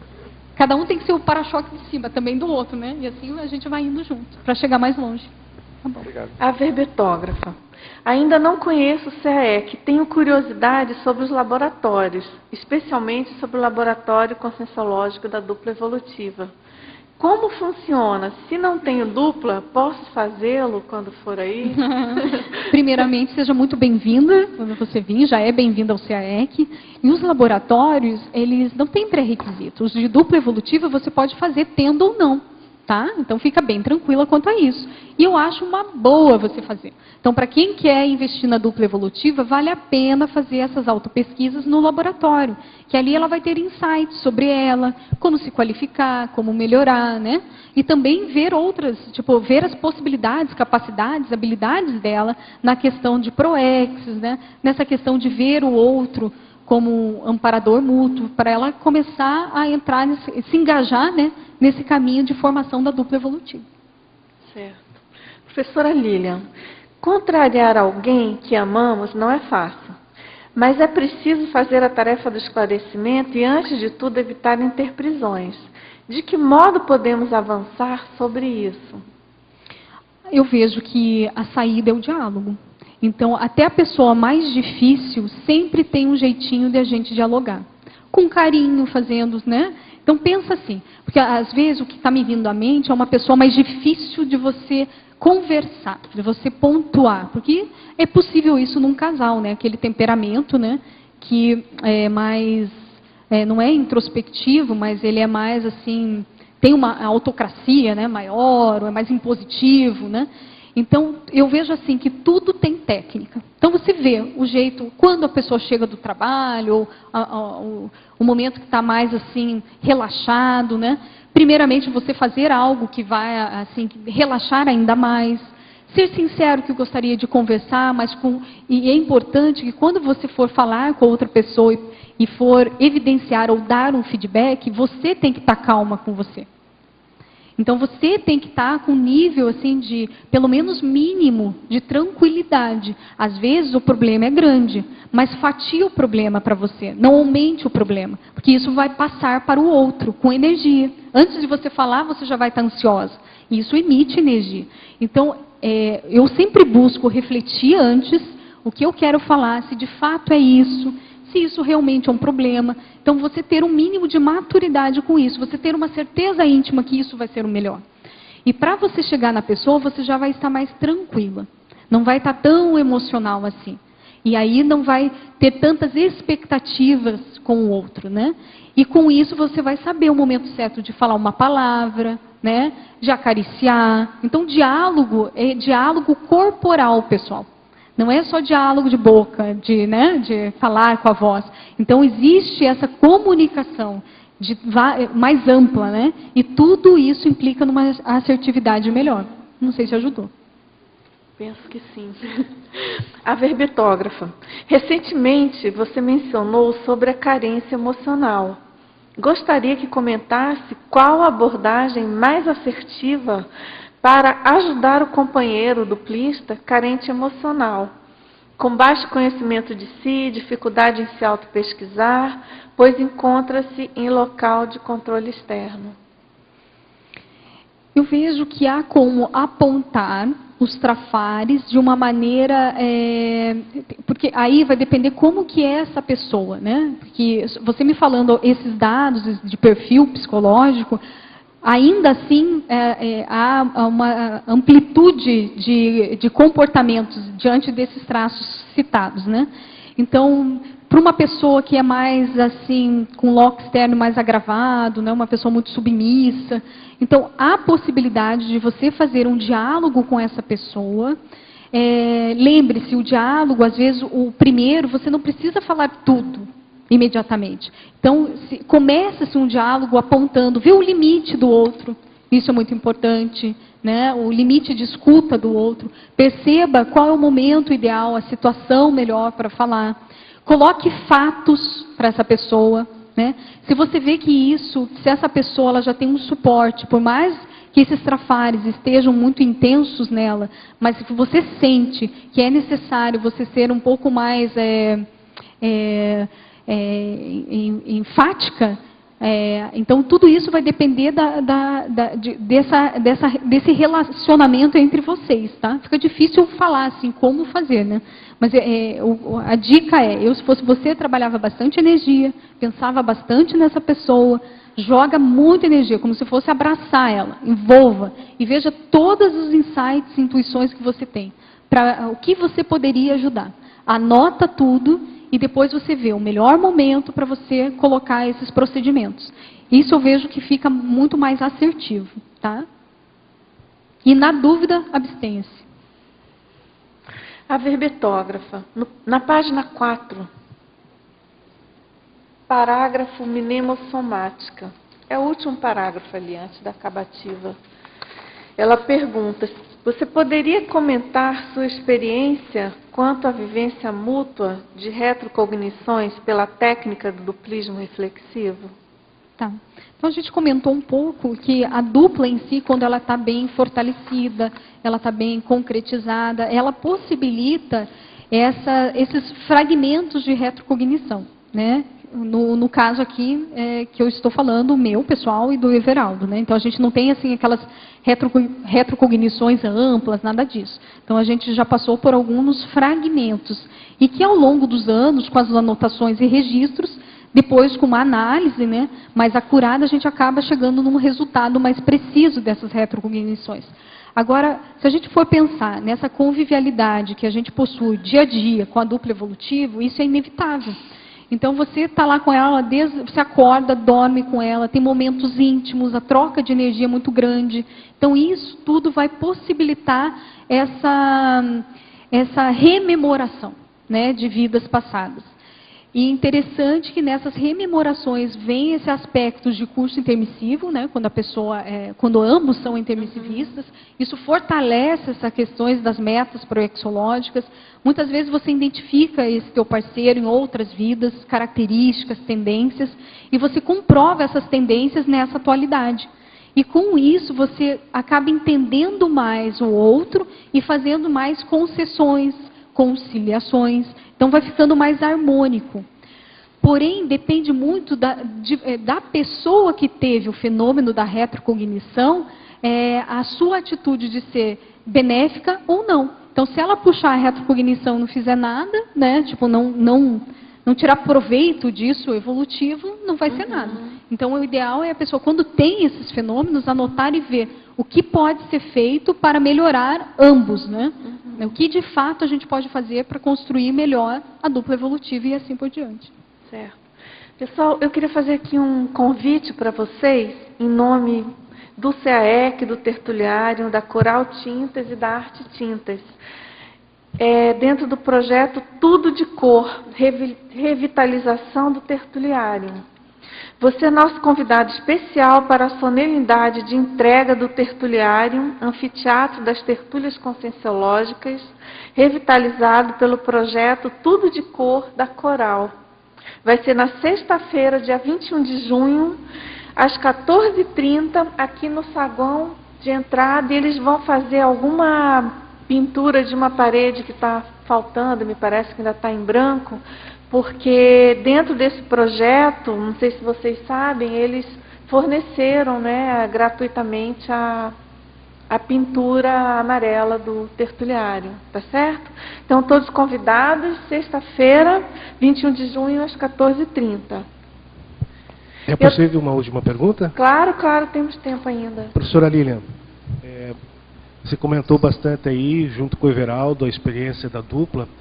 E para quem está começando a fazer a dupla, pelo menos o que a gente está tentando harmonizar o casal, quanto à organização da semana. Até estava comentando com o pessoal amigo de Campo Grande lá, essa semana, sobre como é que foi a organização semanal de vocês no início, como é que ela está agora, como é que vocês estão organizando a agenda de cada um nas atividades de lazer, nas atividades de cuidados um com o outro e da tarefa de esclarecimento, né? A nossa agenda é construída em conjunto, no sentido assim, tem agora aquela, como que é a agenda Google, ajudou muito. Então, a agenda que eu tenho é compartilhada com a agenda do Everaldo. Então, ele clica na agenda dele, ele vai saber os meus horários que estão coloridos lá de, sei lá, colocou que cor, sei lá, amarelo. Né? Então, ele vê, e isso a gente vai se organizando, porque o que acontece? Nós dois temos muito trabalho aqui dentro da Conscienciologia, né? Então, a gente não pode se perder nisso, né? nessa rotina, né? E eu estou vendo que cada vez mais, em vez de diminuir o trabalho, vai aumentando, né? Então, a gente tem que cada vez mais se organizar para cumprir essas metas, né? Então, essa agenda ajudou muito, principalmente porque está aumentando a itinerância, tanto para mim quanto para o Everaldo. Então, a gente se organiza, às vezes eu estou numa reunião, eu não preciso mais perguntar para ele, ligar, né? Então, eu já clico na agenda e cada um tem a responsabilidade de alimentar a agenda e atualizar. Quem não atualizou, dançou, né? É isso, né? Então, a gente é nesse princípio. Então, lazer, a gente estabelece, não tem assim fixo, tá? Assim, tal dia, tal horário a gente vai no cinema. E eu acho que isso é até ruim, pelo meu temperamento, tá? E é muito comportamental, assim, né? Eu não gosto, assim, dessa... Então, eu vejo que sempre tem um tempo, né? Assim, a gente faz... Como a gente está bem organizado nas nossas tarefas de profissionais que eu falo é voluntariado, né? E também profissionais da SOCIM, a gente acaba fazendo tudo certinho nos horários, a maioria das vezes, e sobrando algum tempo, sobra tempo. Às vezes um dia, final de semana, ou numa segunda, né? E aí a gente acaba saindo. A ideia a gente combina, sai os três, né? Ou sai o Everaldo, né? A Diana já está com outra rotina dos amigos dela, então a gente, né? E assim vai indo. Eu vejo que funciona assim. Tem mais alguma coisa que você vê? Claro que tem esses recursos hoje modernos que facilitam, né? Mas acima de tudo tem a questão de você também estar preocupado com o outro, né? Preocupado no sentido positivo, né? De tomar.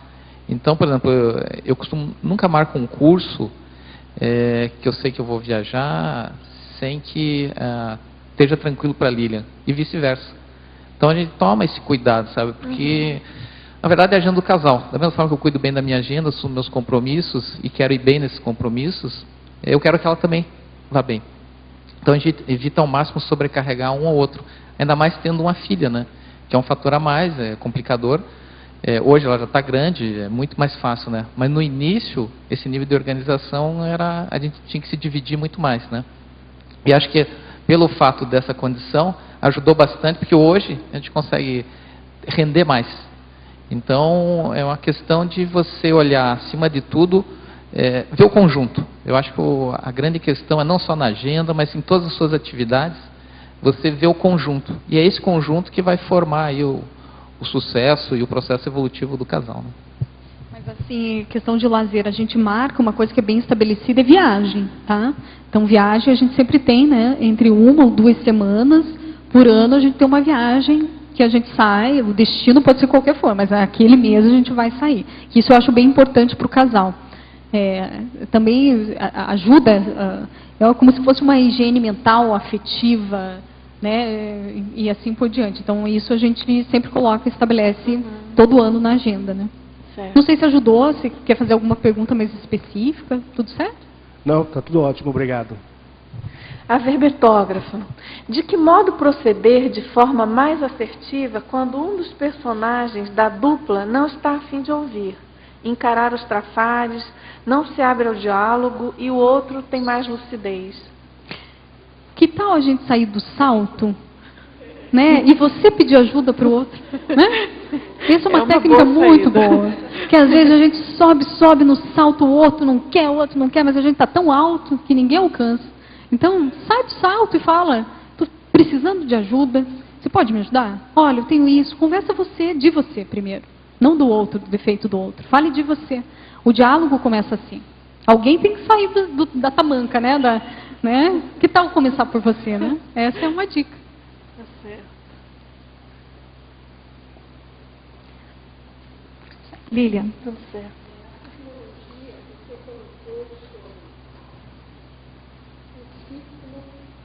Interassistencial de gratidão do duplista. Fala alguma coisa? Na verdade, é muito sério. Toda a tertúlia permeou esse sentido de mútuo, né? De gratidão, mas eu gostaria que você... Eu vejo assim, para mim, sabe, Miriam, o momento mais sério e decisivo proexológico para mim foi na gravidez cadiana. E assim, foi muito interessante que eu trabalhava muita energia e eu olhei para o Everaldo, assim, eu acho que ele nem sabia, sabe? Joguei energia nele, eu vi tanta coisa positiva que eu falei assim, caramba, eu posso levar um trem, uma locomotiva, não tem problema, eu estou segura. E porque ia mudar todos os aspectos nossos, né? Assim, enfim, né?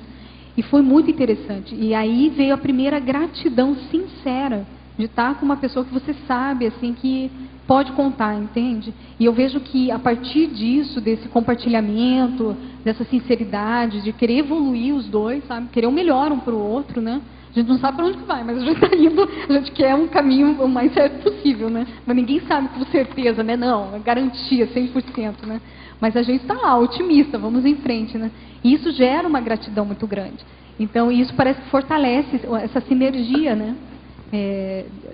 E eu acho que isso é visto na produção de ambos, sabe? Não é uma coisa assim mascarada, fantasiosa, que existe isso, né? Do casal que quer ser o perfeito, né? Mas você sabe na prática, você vê que a produção não é isso, né? Então, eu vejo que essa forma sincera de atuar com os dois, dos dois, né? Exige um esforço mútuo, que nem sempre é 100%, a gente já viu, né? Sempre tem altos e baixos, até a gente chegar na harmonia e assim por diante. Mas gera uma gratidão muito grande, é como se fosse um reforço positivo, entende? Você vê a gratidão, vem aquele reforço positivo, e vamos continuar, e vai. E assim vai, forma esse elo, vai alimentando. Isso é muito positivo.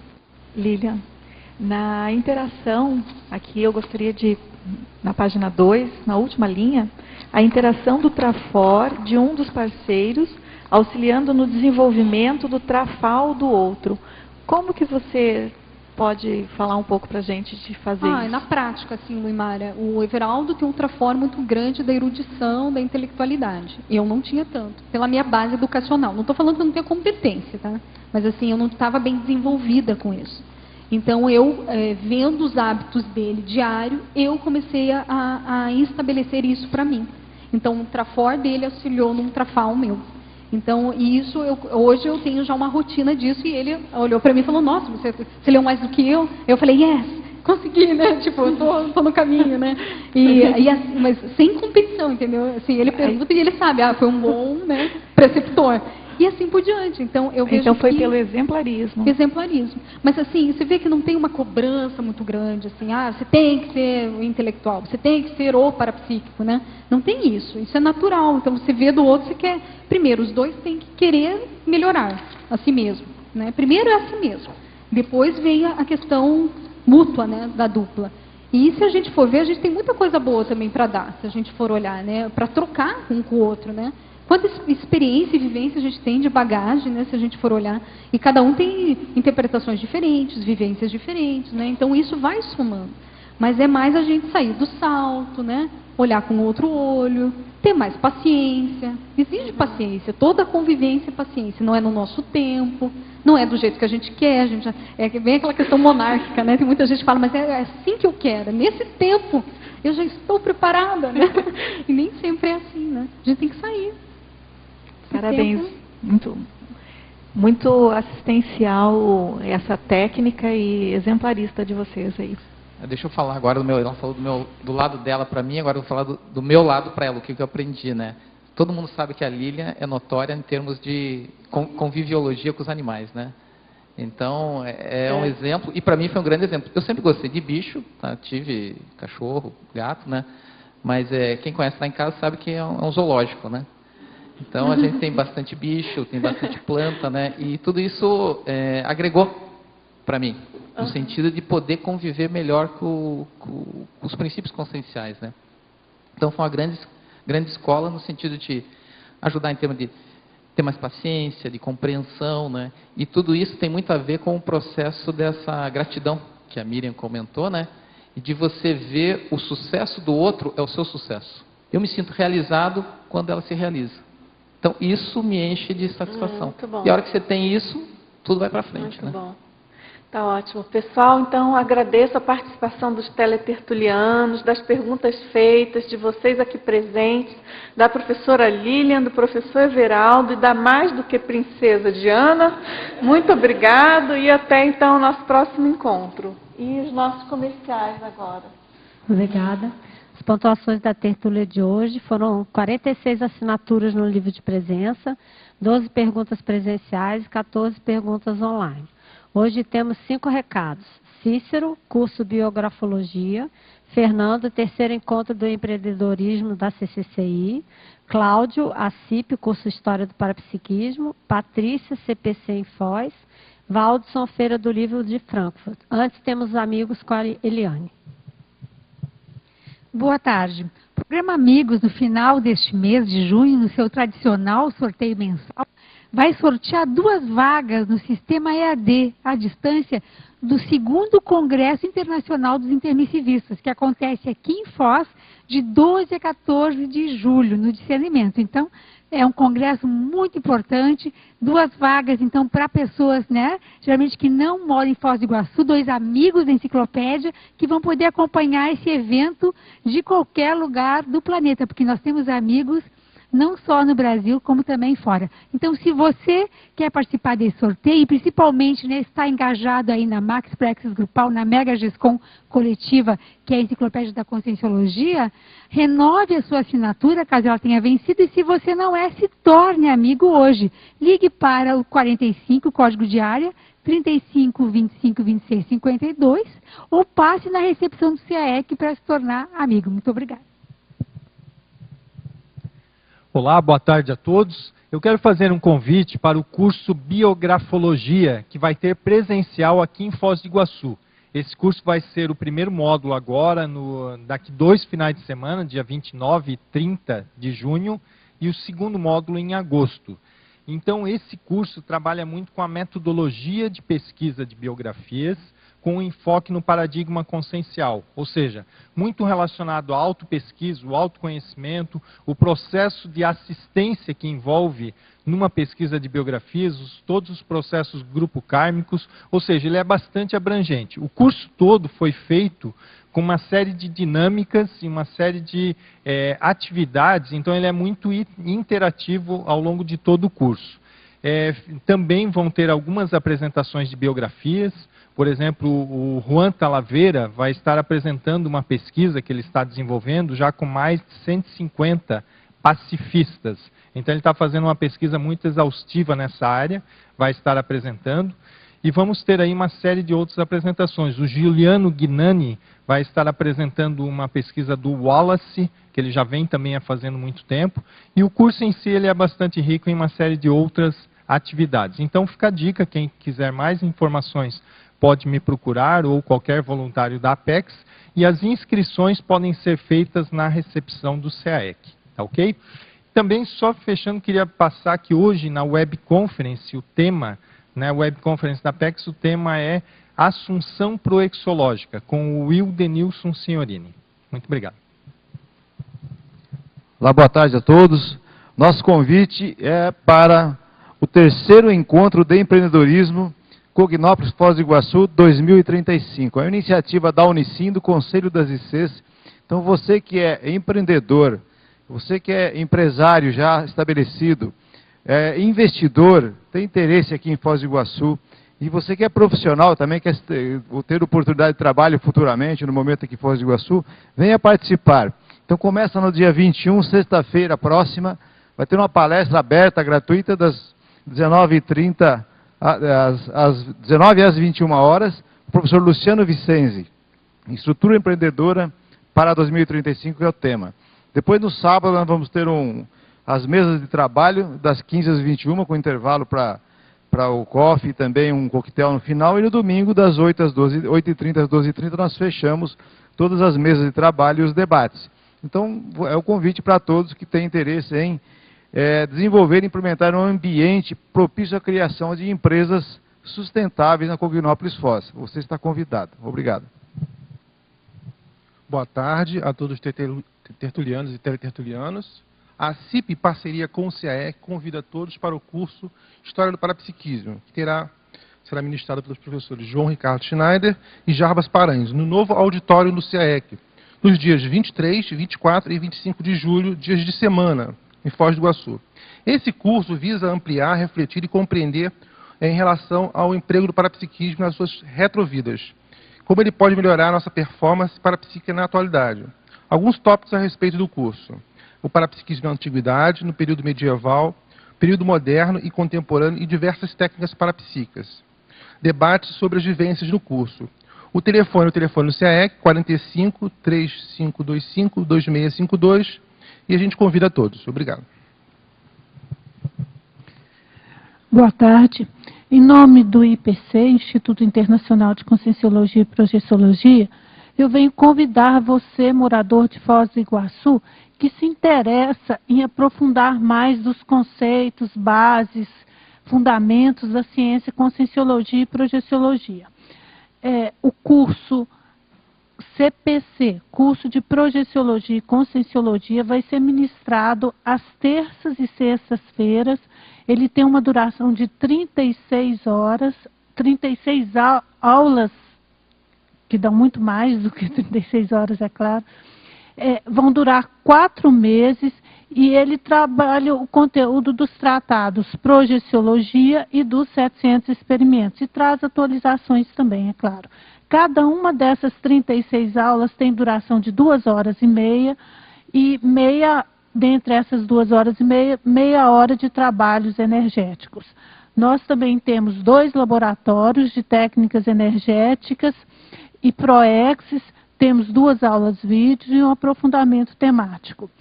Qualquer informação a mais, o telefone do IPC é 2102-1448. Obrigado e bom fim de semana. Boa tarde a todos. No próximo mês de outubro, na cidade de Frankfurt, na Alemanha, acontece aquela que é considerada a maior feira de livros do mundo. A Conscienciologia, esse ano, vai se fazer presente pela primeira vez com o lançamento de 5 livros no idioma alemão. Fora disso, vários autores da Conscienciologia estarão presentes para ajudar no Holopensene do lançamento desses livros e apresentarem as suas GESCONs também no idioma português. Eu estou aqui para convidar a todos aqueles que queiram participar conosco dessa feira, de irem até a Alemanha. Estaremos promovendo uma viagem que chamamos de viagem interativa com o caminho da paz e da escrita. Essa viagem acontecerá dos dias 4 a 14 de outubro, e além da Feira do Livro de Frankfurt, ela vai contemplar a França e a Holanda, passando por cidades que têm a ver com o Holopensene da escrita e da paz, até com visita ao Parlamento Europeu. Então, todos aqueles que tiverem interesse de nos acompanhar e de emprestarem as suas energias, o seu Holopensene, nesta que é uma iniciativa pioneira da Conscienciologia, está lançando os livros no idioma alemão, entre em contato com a gente pelo e-mail brasil@iacworld.org. Repito, brasil@iacworld.org ou pelo telefone 45 8404 5923. Estamos esperando pela sua participação. Obrigado a todos. O verbete de amanhã é Crescendo Retrocognição, Neorresponsabilidade. Especialidade Serioxologia. É autor Pedro Fernandes. Obrigada a todos, boa tarde e até amanhã.